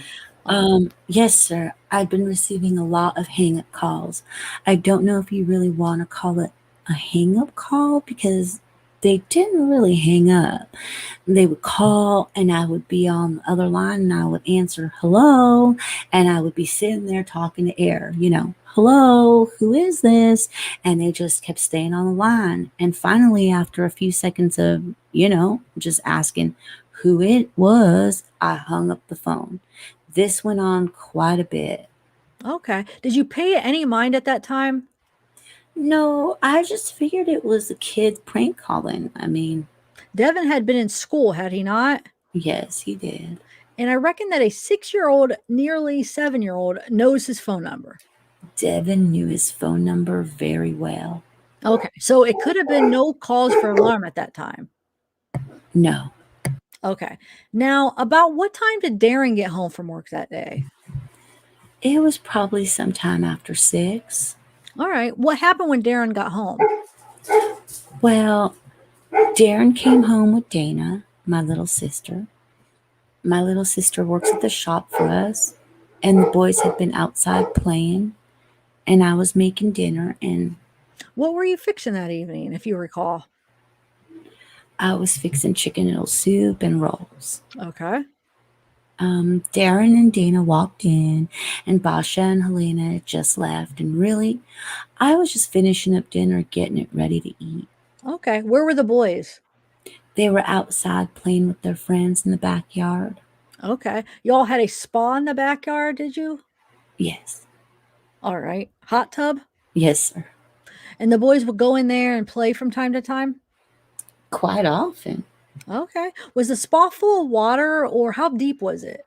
Well, it was. That day, they had emptied the spa about halfway playing. Okay. They were Which actually made it safer for them, I guess. safer. I'm not sure. Well, how deep was it? Well, 2 feet? well, the medium part of the hot tub was probably 3.5 feet, but all around the hot tub there were seats, so it was only maybe a foot. Okay. And they were used to playing in the hot tub, I guess. Oh, yeah. I mean, I checked on them and I wasn't, too worried about it as far as safety. I mean, if I would have thought it was unsafe, I never would have. That is one of the reasons why we didn't get a pool. Okay. At any rate, when it came time for supper, did you call the boys in? Yes. Okay. And did y'all eat supper together? Yes, we did. All right. How about baby Drake? What was he? He was sitting in a high chair. I had fed him some of the chicken noodle soup. And where did the boys sit? They sat at their table, at their little table beside the big table. So you had a large table and then you had a little table, so the boys had their own table? Right. And everyone had dinner? Yes. Okay. And what happened after dinner? After dinner, the boys wanted to go back outside because their friends were all outside playing. And so after they finished their dinner, I told them they could, but only for a little while. So they went back outside to play. I talked to Darren and Dana for a little while about the business and what all had gone on there that day and what was going on. And then after that, I asked Darren if he would fix the gate because it was hard to open and close. Is that the gate in the backyard? Yes. What was wrong with the gate? I don't really know. I'm not a wood person, but it was not opening and closing the way it should have. The boys and I could manage with it, but you had to pull hard to open it, and you would have to push it really hard to close it. To get it open or close either way, was it rather difficult for you? Yes. How many cars did you have back then? We had two. Okay. And which car was your car? My car was the green Pathfinder. Okay. Kind of a station wagon looking car? Yeah, I guess. Okay. Sport vehicle, utility vehicle. Okay. And what type of car was Darren driving? Darren had I think it was an 86 or an 87 Jaguar. Okay. Was his car working? Not at the time. Okay. And how long had his car been in the shop? 2 days. Okay. Do you know what was wrong with his car? I have no idea. I mean, I knew what was wrong. I've learned what was wrong with it, but at that time I didn't know what was wrong with it. Okay. But at any rate, when his car was, where did he ordinarily park his car? He always parked the car in the back in the driveway. Okay. Y'all couldn't get the car in the garage? No.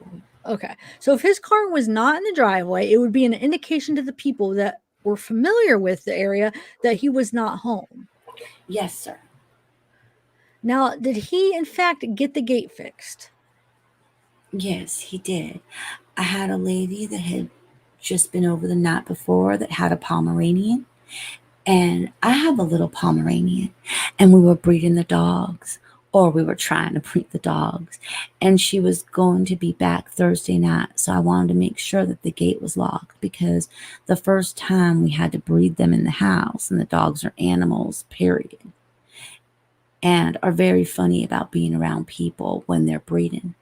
And they don't like to be around people. And they make a lot of racket and a lot of noise. And you want to. Okay, so you're going to put the dogs in the yard, and I assume you wanted to secure the gate. Yes, sir. So they couldn't get out. Right, yeah. I didn't want to be responsible for losing somebody else's dog. And Darren was handling that chore that evening. Yes, sir. Okay. Did he complete that or advise you that he had completed it? Later on, he told me that he had fixed it. Okay. Were you all planning on having a garage sale? Yeah. Okay. And tell me about what you had done in preparation for the garage sale. We had a lot of stuff since we had moved into that house. And a lot of the stuff you just kind of accumulate over the years. And you get to a point where you realize that, okay, we need to get rid of some of this stuff. So we'd been going through this stuff for months, and just any time that we came across something, we would put it out in the garage over to the side, whether it was in a bag or a box or whatever. And I had been pricing some of the things out there. I had not finished pricing. There was quite a bit of stuff out there. Okay. Did Darren go into the garage to work and separate? Later on, he did, after he got finished with the garage. Okay. I mean, the gate. Okay. After he had finished in the garage, what is the next thing that happened? Did he come inside? Yes. All right. Were you still there with Dana and your sister? Yeah. Or Dana, your sister? Okay. Yeah, actually, during that time, I had gone upstairs with Dana, and we put the baby down for what I call a power nap. It's a 30-minute little nap. It makes a great difference in children. And I put him down for a nap because he was sleepy. And then I came back downstairs, me and Dina, and we were talking about the wedding and Arenda's wedding and just all the different kinds of things. She was engaged to be married too. So we were all talking about that. Okay. And along with Darren as well. Yes, sir.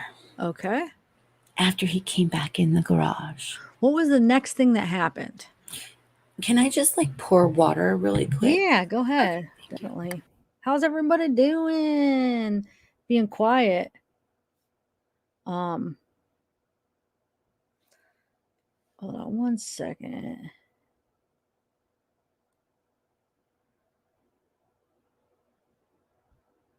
Is everybody doing good? What do you guys think so far? It's pretty interesting. I don't think, like, I feel like I don't think she's doing bad at all. Like, so far, it seems like she's doing good, but we haven't got to the cross examination here by the prosecutor. Maybe that's when they kind of got her all. I don't know. I mean, we'll see.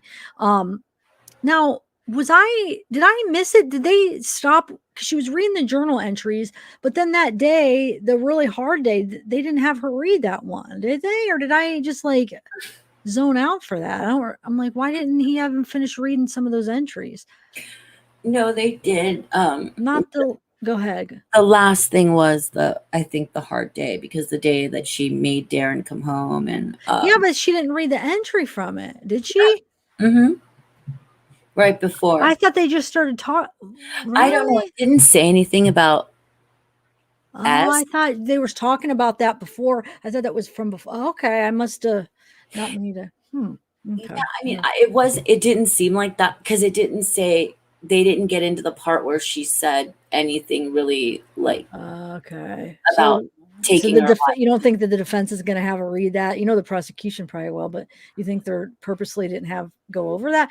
When I think they should, because they should control that narrative, control that part of how, so she could explain it rather than not have her go over it, and then the prosecution goes over it and makes it look bad. Why not bring it up? So you know what I'm saying? So that she could explain it in the way that is more controlled, where she could explain how she wants. Does that make sense? Right. No, I don't know why they didn't. That's stupid. They need to, because I mean, I'm sure the prosecution is going to bring that up, right? Because it's a big thing that they focus on, I think. Right. And it should be presented to the jury from the defense side first. So when the prosecution brings it up, it's not like this, you guys try to hide it moment. Yeah. I mean, Mulder didn't, for all his mad dogginess. So you guys, if you're new to this, like, Mulder is a defense attorney. He didn't do his, I don't know, his job right, I feel. No, he didn't. He was lazy and freaking, I think a part of it, because he didn't get all of his money, and he didn't put it, you don't want to put any extra money into it or time. And he just, I don't know, maybe he thought she was guilty. You know what I'm saying? Maybe he didn't really care. He was a guy, and and I'm not saying like now it would be different, but back then it was this like male female type. I don't know, like, how would you explain it? I'm not good at like putting that into words, but there was something going on with the way they approached it because of her being, I don't know, it just wasn't right. Like how I guess we'll see how they focused. Or no, they already did have some of the witnesses. I'm trying to think, because we skipped a lot of the witnesses. Wonder if we missed anything important. I mean, with witnesses. I'm sure we did a little bit, but because remember how like there was a big deal. They were focusing on like her getting her boob job and going to the strip club and her like material ways or whatever, materialist. But I'm trying to think, did we miss a lot of that? Because I don't remember hearing a lot about them putting that. Or are they going to do it with her, do you think? I don't know, but Basha on the stand like couldn't stop talking about how materialistic her BFF was, her ex BFF was. You know, she really was she the only one you could remember? Yeah, because it would have been like the police officers, right? Because a lot of people have made a deal, like when first responders came in, Darren said, well, look at of course people wanted to come into this house. Look at my wife's breasts. Like, I'm paraphrasing, but we never heard that from the first responders. And with the first responders, we covered everybody. We didn't skip. Yeah, that was when we were, So I didn't hear that at all in the testimony with the first responders, the police officers, paramedics, none of that. That Darren had said that. So I don't know. Yeah, I know. I remember like hearing like that they focused on a lot on that too, and they portrayed her as like. But I guess now that I'm thinking of, they did who was it that they were talking to where they were going over that? I'm thinking of one of. maybe it was I don't know who it was, but I'm remembering at least one witness where they talked about it, didn't they? And of course, like I said, we didn't go over a lot of them, so we could have missed some other parts. Man, my one computer is froze here. Shoot. But I'm curious, do you think they're gonna go like say anything to her? Absolutely. To her, like the I prosecution? I think Shook is gonna go in. Shook hate Davis. From the way Davis talks, okay, so you guys, Shook and Davis are part of the prosecution. They're part of the prosecution team. The way Davis talks about and to her, just we can't even see it, but just in the transcripts, he like despises Darlie. So they're not gonna let her just get up there, and they're gonna go for her. So she needs to be able to hold her own up there. That's where I feel like maybe she doesn't. I don't know. But we'll see, I guess. So far, I think she's doing good, but this is her defense. You know, I mean, Right. we'll see. Right. This is all her people. Do you need more time or No, anything? no, I'm good. You can if you. No. I just needed to pour, and I feel like maybe when I cut out, I was putting my cup on my lap, and maybe it made it. I don't know how it's cutting out. I don't hear it. No, it probably does something. No, it's fine. It just did it twice where it was like a little bit, and then the one time it just like totally cut out and you couldn't hear anything just for like a second, and then it went back. So you're good. It's probably happen. It just happens. Did you see Z said not a bad Southern accent? Thanks, Z. I mean, if this is the first time you're here, sometimes I suck. My friends make fun of me about it, but they're in California. What do they know, right? So thank you for that, Z. Exactly, QB. That's what we're saying. Or maybe you're not responding to what we're saying. Maybe it's something in the comments. But that's the point. Like, how does like her having fake boobs or going to a strip club or liking material things, how does that make her a killer? That's the whole point. It's like it doesn't, and that would be like they should. I mean, why even bring that up in a murder trial? Like, how does that have anything to do with if she killed her kids, you know? So that's why it's like it was just crappy that they focus on that. So we'll see. We haven't like I said, we did skip around some witnesses. So like you said, Basha, she brought it up that they talked about it, and I feel like I'm remembering either a cop or a paramedic, I feel like, but you're saying you don't remember any of the paramedics, Bella? They didn't say that on the stand I don't remember one time of them saying that. Well, where the prosecution was asking about it, or no, I'm just remembering something. I don't know who it was. I know that in interviews, there's been like after the fact, they have changed the first responders have kind of changed a little bit of their stories, and things that they didn't say on the stand. But also, it's just and I'm glad you're here. 55 debacle, 1 Franklin. It's a long name to say because we do want both sides of it. But we're I don't know if you're responding to people in chat or to us. Oh, that's what. Yeah, I don't know. That's what. Yeah, we don't know. We don't know if she's innocent, and it is like a lot of the people that think that Darlie is guilty compare her injuries to the injuries of her boys, and it's a fair assessment to make. But what if it's what the regression therapy brought out, which is it wasn't that she was sleeping, she was fighting them off where the boys were sleeping. Yeah. What if that's the way that it happened and she didn't get cut as bad because she was fighting for her life? Definitely. It definitely makes sense. I mean, that would make sense. And there were defensive wounds. It was typical of what you would see with defensive wounds. I just want to comment on Hop. Is that Hop or Hap? Hop. Yeah, but that's still you can't say that because she could still be a good mom and have a boob job and have went to a strip club with her friends one night and like nice things. Then that doesn't mean that she's not necessarily a bad mom. You would have to show that she was neglecting her kids, spending money on herself and not spending money on her kids, and that her boob job has something to do with like somehow neglecting her kids or being a bad mom, and everything points to her being a great mom. Everybody says she was.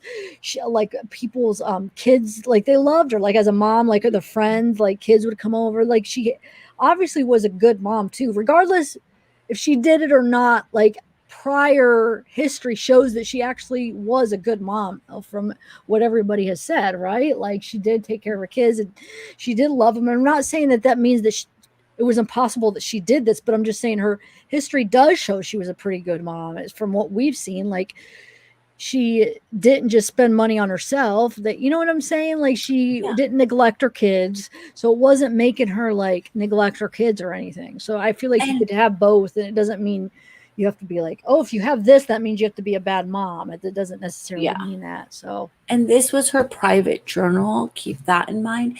And my sister had she was married at 19, had her first child at 20. Let me so real quick. Just keep talking. I hear it a lot from people that have, and maybe even not just young moms, but I hear it from my sister sometimes, like, gosh, like sometimes I want to go out and I have to put my kid first. It's just kind of like you say these things sometimes, but doesn't necessarily reflect on you being a good mom or a bad mom. You know what I mean? So it just depends. And just keep in mind that what she's reading from her diary wasn't even meant for her husband to see. It wasn't meant for anyone. It was like just meant for her. So it's kind of hard to judge on that. How are you guys doing in chat while we wait? We're taking like a little break. If anyone wants to go get water or, you know, a snack while we're doing this, feel free. Hi, Linda. Hi, Darksea. Mazara. How are you guys doing? 55 debacle. I'll keep my opinions to myself. Y'all work your hardest to get the killer free. No, please don't. Don't keep your opinions to yourself. Please share them. We want to hear all sides. And, you know, obviously it's not to get a killer free. That isn't what we're trying to do here. We're trying to understand the case, and you kind of have to look at every side. And like we said in the beginning, this is the first time we're reading the transcripts, and you do have to play devil's advocate with things, you know. And we had Mr. Peter Hyatt on, and I don't know if you caught that one, if you were here or went back and listened to that. But, you know, he didn't agree with some of the things that we've said in the past, and that's fine. You know, you need as many tools in your tool belt to kind of come up with an opinion on a case. Nay, folk, hi. And it is an execution. I mean, it's not even like getting her free. It's just this trial. I personally, in my opinion, I don't think that she got a fair trial. I'm not saying she's innocent. I don't know that. I have not made up my mind on whether she's guilty or innocent. But one thing that I know is that this trial for being a capital murder death penalty trial is not a fair trial. It isn't, in my opinion. McFitty Footy says, I was always confused by the silistering at the cemetery. We've covered this a lot, but in case you missed it, so it's kind of hard to explain really quick. But so that was 8 days after, right? And yeah, in 96, when I was in my early 20s, and that was what was shown to the media, I was like, Darlie is guilty. She is 100% guilty. She's over there spraying silly string on graves. What is she thinking? Laughing. But it comes to show that it was a birthday party that was already planned for her son. The invitations were sent out. And the way she viewed it, it was a way to honor her son, celebrate him, and give him a birth. It wasn't like a funeral. Like, can't look at that and look at it as a funeral. You got to look at it as a birthday party or as a celebration. And people grieve different. Did I Okay. just cut out? Let's do this. I'm kind of explaining the silly string just really quick to someone. Oh yeah, go ahead. I'll be back. Go ahead. And before the silly string incident, they had a pastor there and they were praying and they were crying, and that didn't get shown to the jury. And that's why I say, like, her defense could have shown that to the jury. Her defense, Mulder, could have shown that and chose to say, you doing the silly string and all that, but before that this happened, and showed the video, and that didn't happen.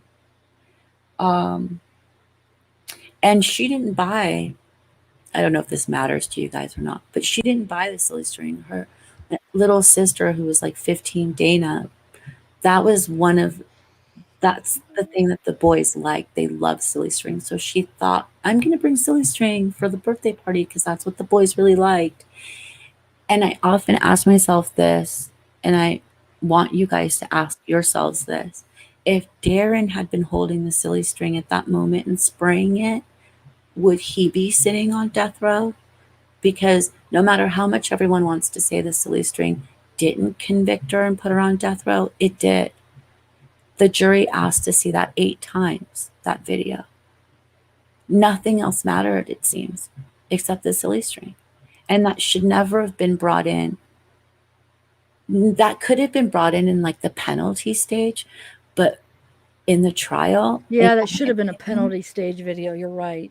And when I looked at it, I didn't see anything wrong. Like, I don't know. I understood the context of it. Like, I personally didn't. I don't know. I didn't, but I think I'm probably the only person that looked at it and thought it was normal behavior. Like, because I understood, like, when you explained what it was about, she was just celebrating the life. Like, but I mean, I guess I can understand where people are coming from. I just didn't get that feeling like, oh my God, she looks horrible. I didn't. And I'm probably the only one that thinks that I just was like, oh yeah, that makes sense. Like, I don't know. But no, obviously I'm a minority when it comes to that. Yeah, maybe because I'm not a mother. I know everybody will hold that against me, not in a bad way, but oh, you don't understand because you're not a mother. But like, yeah, maybe it is, but like, her explanation makes sense to me. I mean, you're celebrating his life, and you know, you were just I don't know. I'm gonna quit there. Let's just And McFitty Footy, yeah, it came off sassy to me the first time I saw it too. And then when we first started reading the transcripts, it was the first time I was ever on zavgirl, and she asked me my opinion. I said, well, from what I've seen, I think she's guilty. She was, spraying the silly string. She's guilty. But that was what was projected. And then when you dive into it, or not everybody, when I dove into it, then I'm getting the flavor of like, wow, wait, like, this is so tainted. It's so one-sided. It was shown to us in this light, but if you really look at all of the video, there's more to it. And that's not the only thing that is questionable to me. So if you have the time and want to listen to like a podcast type of thing, go back and listen to our transcripts, because you don't have to like watch the screen. You can just listen to us reading. Anyway, thank you guys, all of you guys, for being here and with all your thought-provoking comments. And we welcome all of the comments that you guys have. We appreciate I have a question. But try to think about this. Let's say it wasn't a murder. Let's just say her kids, one of your, like, somebody's kid died of, something medical, no murder. And even if it was a week, but it was the person's birthday and they were celebrating, would you find that odd then? Like, if it was just like a death and she was just celebrating his life and trying to do what he loved, just take away the murder aspect. It was just a death that was not suspicious.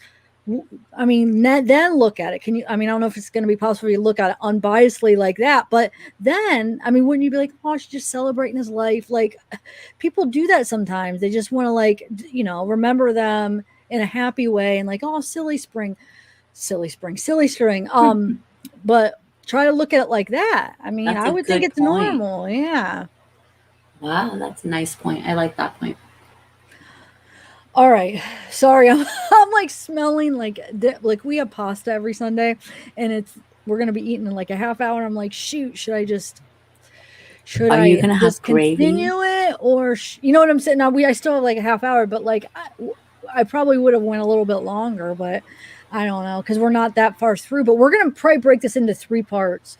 So If not hopefully, 4. was that too? Yeah, maybe 4. Do you think that's too short if we stop in a half hour, Bella? Not at all. Look, Okay. we're almost at 2 hours right now. Not at all. Because my mouth's like watering. I'm like hungry and I'm smelling.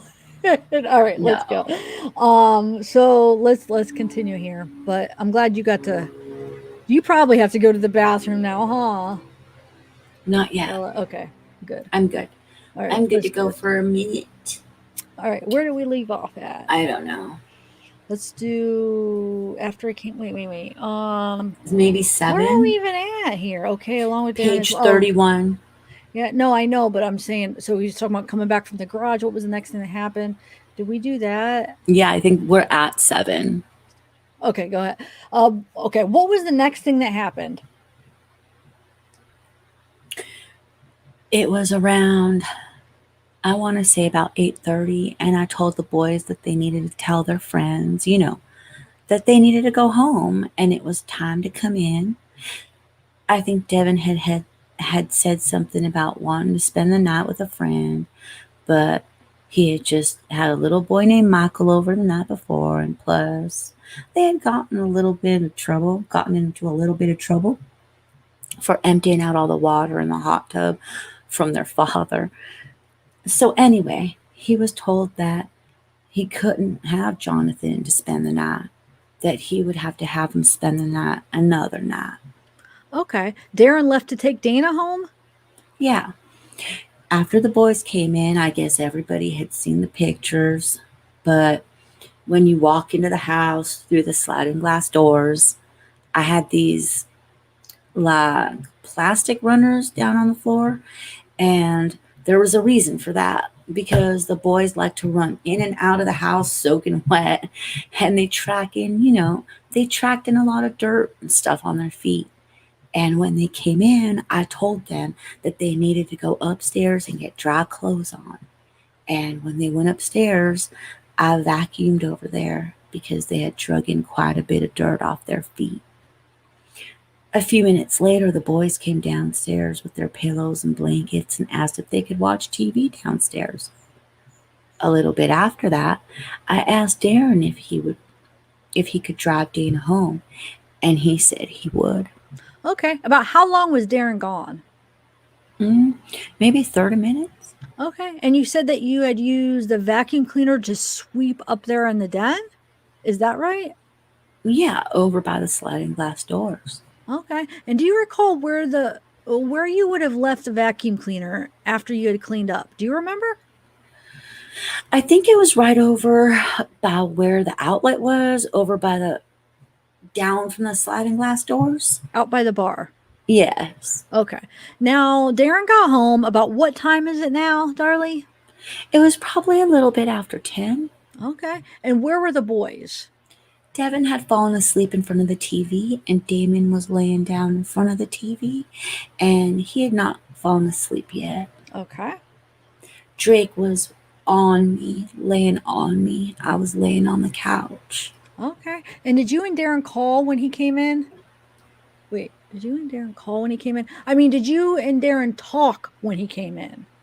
Yeah, when Darren came in, the baby was getting pretty fussy, and so I made him a bottle, and Darren said that he was going to take him upstairs and rock him.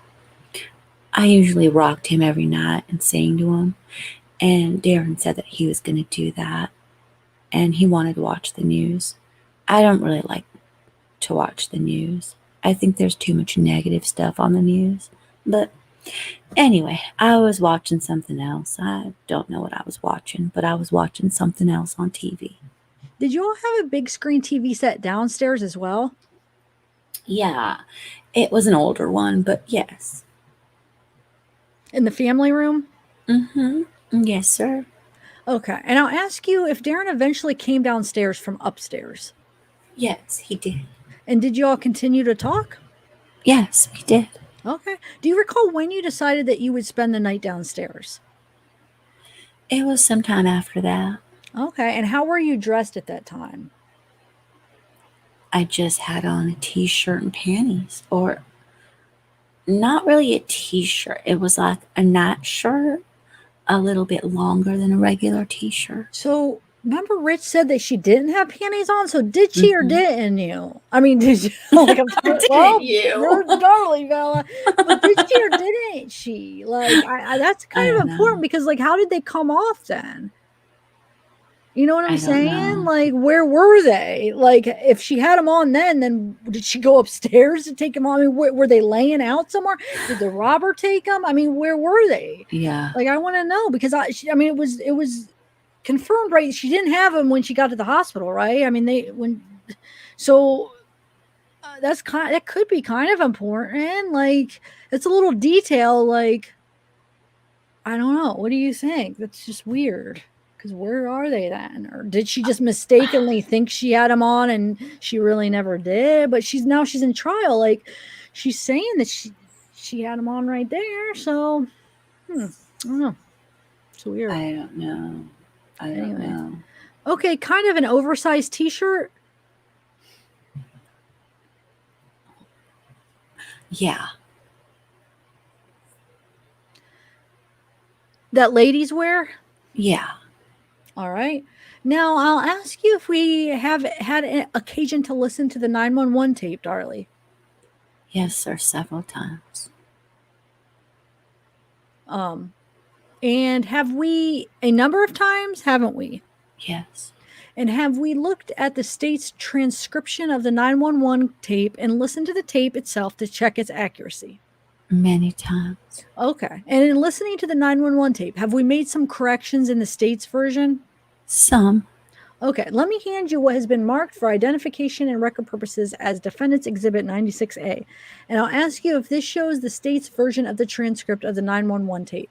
And in where there is discrepancy or we think we hear something different, we have put in bold printed italics what we believe is actually said. Right underneath it? Yes. Yes, sir. Is that correct? Yes, sir. Okay. And then on Defendant's Exhibit 96B, it is simply our version of what the 911 tape says without calling attention to. And we have excised what? Yes. Is that right? What the state has in places that we disagree. Is that correct? Yes, sir. All right. All right. We would offer an evidence that has what has been marked for identification for record purposes as Defendant's Exhibit 96. And Sandy, what I'm going to do is just mark this our version of 90. Oh, shoot, I can't talk. Is just mark this our version as 96, and with the 96A is the enhanced version.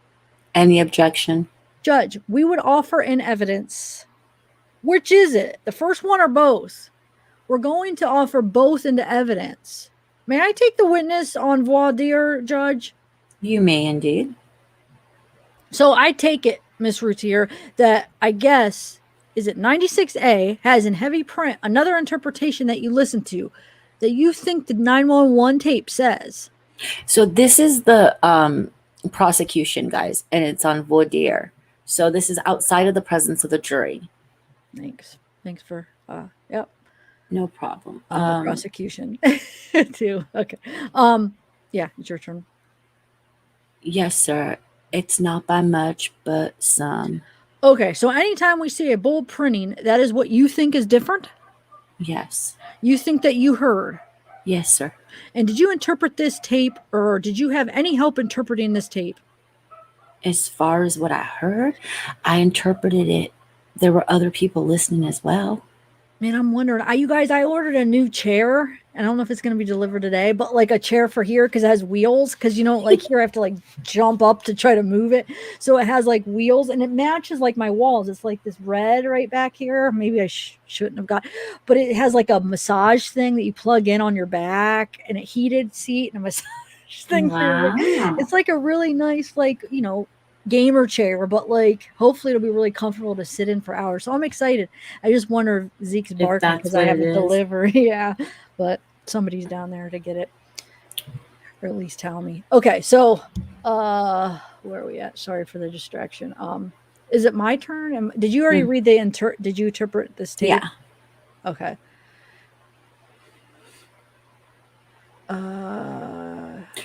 It's 8. You're on 8. Okay. Who else was listening?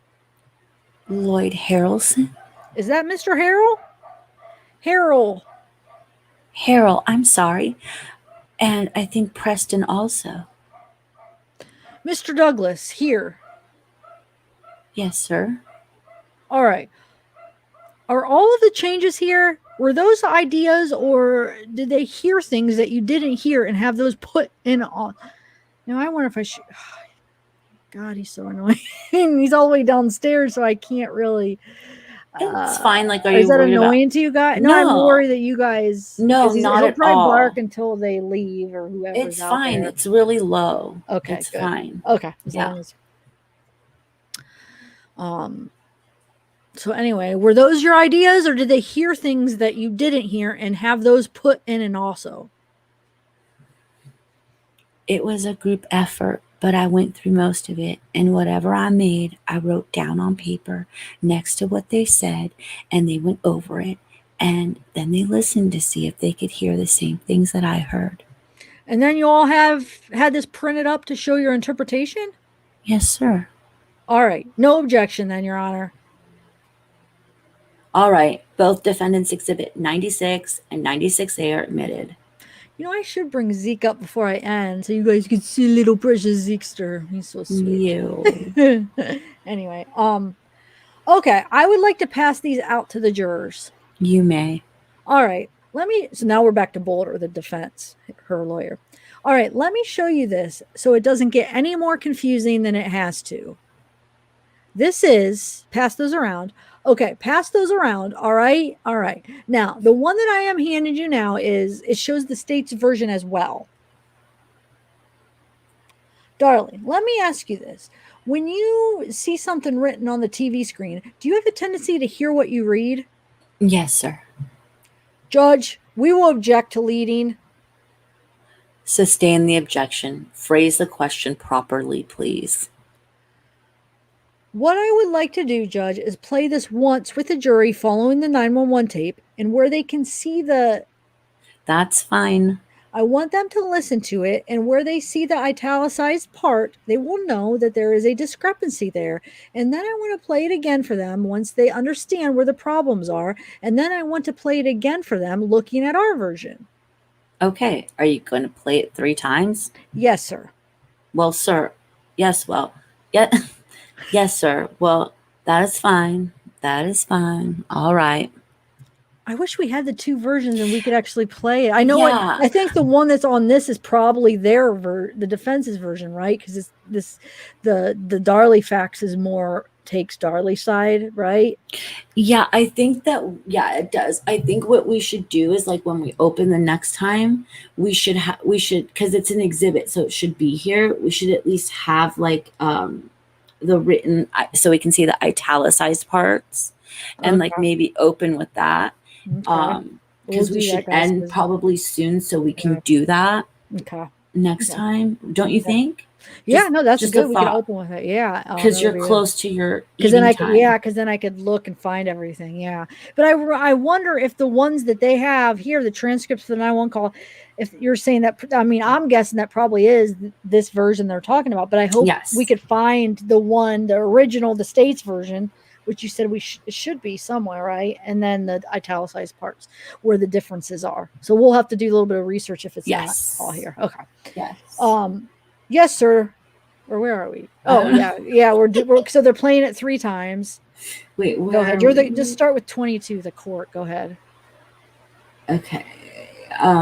Yes, sir. Well, that is fine. That is fine. All right. Our electrician is in the process of. All right. While we're assembling all of the mechanical devices, we're going to take a 10-minute break. Well, that's perfect then. We should just break here, huh? Yes. All right, be seated. Okay, this is when they come back. Okay, so we left off on 36.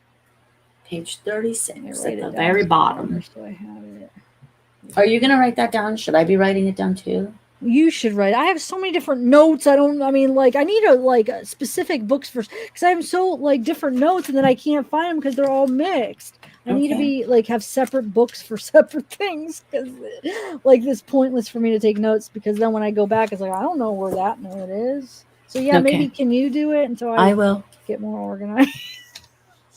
I will. So how are we doing, you guys in chat? Meep. Yes, Darlie's mom, Darlie Key, is still alive. Mystery Maverick and Rich. Where'd you go? Why am I alone up here? Oh my gosh. She'll be back, I think, guys. Yeah. Just checking something. What would happen if I you disappeared? Did you know that? Yeah, I was checking something. I wanted to see if I removed because I might go get Zeke. I was just checking something. Yeah. Oh, okay. I was you freaked out. Here, yeah, you just chat. I'm gonna go say we'll end it. You guys can say hi to Zeke. I'll be right back. I'm gonna go get him. Relax, Bella. You're all right. Yeah, I'm like, what's going on? Yeah, so she's getting up there in age, you guys, and Rich and Mystery Maverick. I think Mystery Maverick has contact with her, but yeah. And she just wants, I mean, like any mother would, justice before she passes away. And everybody, even Darren's side, Cyrilda, which is Darren's mom, believes in Darlie's innocence. So that also, I mean, that's to a lot of people, it's not really evidence, but you got to think like those were their grandkids and they want justice for their grandkids. And if they thought that Darlie did it, I would think that they would be like, yeah, have her locked up. So, I can't hear you. Hold on, let me get. Oh, yeah, baby. Hazel eyes, thank you. Look at my boy. It was so cute. I moved the gate and he came running right into my room. He knew where exactly where to go. Here's my boy. Oh my goodness. Look at those white paws. This is my boy. He's such a handsome little guy. Never let him go. He has his haircut still a little short. Say hi, bro. Hi, Ziki. He's so cuddly. He's my cuddly boy. I love him so much. Say hi to everybody. Oh my goodness, you're so cute with your white spots. Zeke, look up there. Zeke. Oh, he can't hear me. I know he can't. I'm sorry. Just because. No, it's okay. I was like, Zeke. Oh, sweetie. So sweet. Zeke, look up. Look up. He don't know. He's like, give me a treat. This little Zeke. Oh, cute buddy. I love him so much. Okay. He's a fallen. OMG. I love this boy. He's very addicting with his kisses and his affection. Such a cute baby. You have to post that video of him playing with that toy. Yeah, and I have that other one. I think I know I want to post some of the other ones I had taken too, just for like members and stuff. They're so cute. Or maybe like how I showed some in the live that one time. I will. Yeah. I knew I have to take some more too because he walks on his hind legs. Like he could walk so far. He could walk like 10. I mean, he could just go all around the house on his hind legs. Like he likes to be up there. That's like a really natural stand for him a lot for some reason. He loves it. But then you can kind of control it if you just hold a treat and then he walks. But he likes it. I mean, he does it a lot anyway. It's just he's very good at it. He walks like a human. He's tall that way. He wants to see on counters. Are you kidding? It's like the best trick. Okay, you guys see that glitch, or is it just on my side? I see it, but I don't think that they see it. It has to be the camera, right? Because it's not on the transcripts when we're reading them. No, I think it's on. But yeah, but when I share my screen, why isn't it glitching on the camera part or on the when I share the screen? It's only on the camera part, right? Weird. I don't know. Why are you crying? That was him crying. Why are you crying? Because Mama won't. He wants a treat. Gosh. Buddy. Oh no. Buddy, what's wrong? you kisses, Zeke. Okay, Bubba. I think he's hungry because he usually eats with us, so he probably smells the chicken cooking. Okay. Yeah, it's like, let me go. Okay. But you're like, me too. I need pasta I too. know, I am too. It is time to eat. So, all right, guys, everybody. Oh, it's dust. Oh. It was like a dust, not like a dust. It was like a fuzz ball that was floating, not dust. It was an orb, everybody. It was an orb. I want to see. Hold on. He's like, let me out. Yeah, because there's pasta. Yeah, he's ready. He's hungry. Because his chicken's probably cooking too. I want to see if it is blurred. I don't know. I want to see if there's a connection between when it glitches or. Anyway, all right, guys. Thank you, everybody. You guys have been awesome. So we'll probably turn this into like 4 parts because we're on what 31? You said page like 31 36. Like 100 and how many? 143. We're on 36. So, yeah. Yeah. Because hold on, buddy. Yeah, we'll probably turn it into 4 parts. And I want to, on the last part, I want to do like a little discussion after and talk about it, Absolutely. So, and we'll look for the transcripts of both of the 911 call. Is Bella? Oh, you guys, they saw the glitch? Yeah, they saw it last time too. That's why I know it is the last few times it's been doing it. And it's only on my side. I'm pretty sure it's only on me. So it can't, I don't know if that means it's StreamYard or not, or if something to do with my camera. Maybe there's like a short of the wiring. Maybe. I don't know. I'll try to figure it out, guys. All right, so I'm gonna get going and thank Kisses, you, everybody. everyone. Maybe I don't know. I'll see you when I see you. I don't know when the next live. It'll be a surprise usually. But when we'll have to do the next Darlie transcripts within, maybe this week or yeah, like soon. It should be soon, so we don't lose the momentum of it. All right. All right, bye. Bye, everybody. Bye.